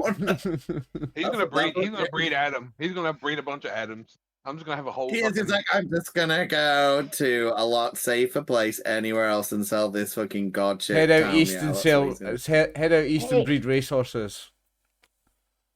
Yep, that's what he's gonna You do. know what? James, you've been approached by more than one man representing the railroad. They would love to buy Shepherd's Junction and start to bring the railroad out this way just to make it a little bit easier for people to get out west. Because the wagon trails, they're pretty dangerous. Yeah, I told them how quiet it is. It's just like a sleepy Oh, old yeah, lovely nice. place. Don't worry about Nothing it. ever happens. Nothing ever, yeah. Nothing happened. And Yeah. there is some prime real estate out in California that's calling your name. And he sets up a Cthulhu cult in Hollywood. Maybe That's what he Ruth goes does. with you. Maybe Ruth goes with There's a him to beautiful California. winery that needs an investor. Yeah, that's what he does. Yeah, and Ruth goes with him. Ruth goes out to California as well. Ruth's sick of this shit. I make Ruth a star. She'll be like, what's it called? Calamity Jane. Like Calamity Jane. Yeah. Very, Jane, very popular. Yeah. And Ruthless Ruth McGarner is known as one of the toughest women on the circuit. Her show includes quick draw. She even does some knife throwing. She does tricks with her horse Midnight. And for a big grand show, she wrestles Adam. And every night she's able to flip him over her shoulder and he goes down like a sack of potatoes because he's the only horse in the world that knows how to do a front flip. Yeah, and I'm gonna add one more thing. Now when they genetically test horses, like Genghis Khan, there's like a 35% chance that The horse genes is are from descended Adam. from Adam. Yeah, there's a lot He's of the father of evidence. 35% of modern horses. Yeah. Oh yeah, whatever the percentage is, Worldwide. yeah. Adam populated a lot of horses in that time, in Hollywood, yeah. Oh yeah. I mean, there's a lot of wild I horses will out say there. that- Just let them have fun.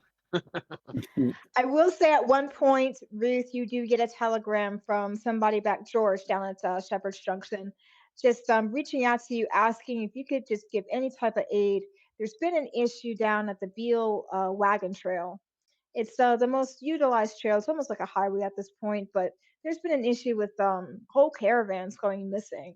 And he knows that you have a new lifestyle now, but he's just wondering if there's anybody that you could recommend to help out. And that's where we're going to leave this. Yeah. Be a whole brand new character.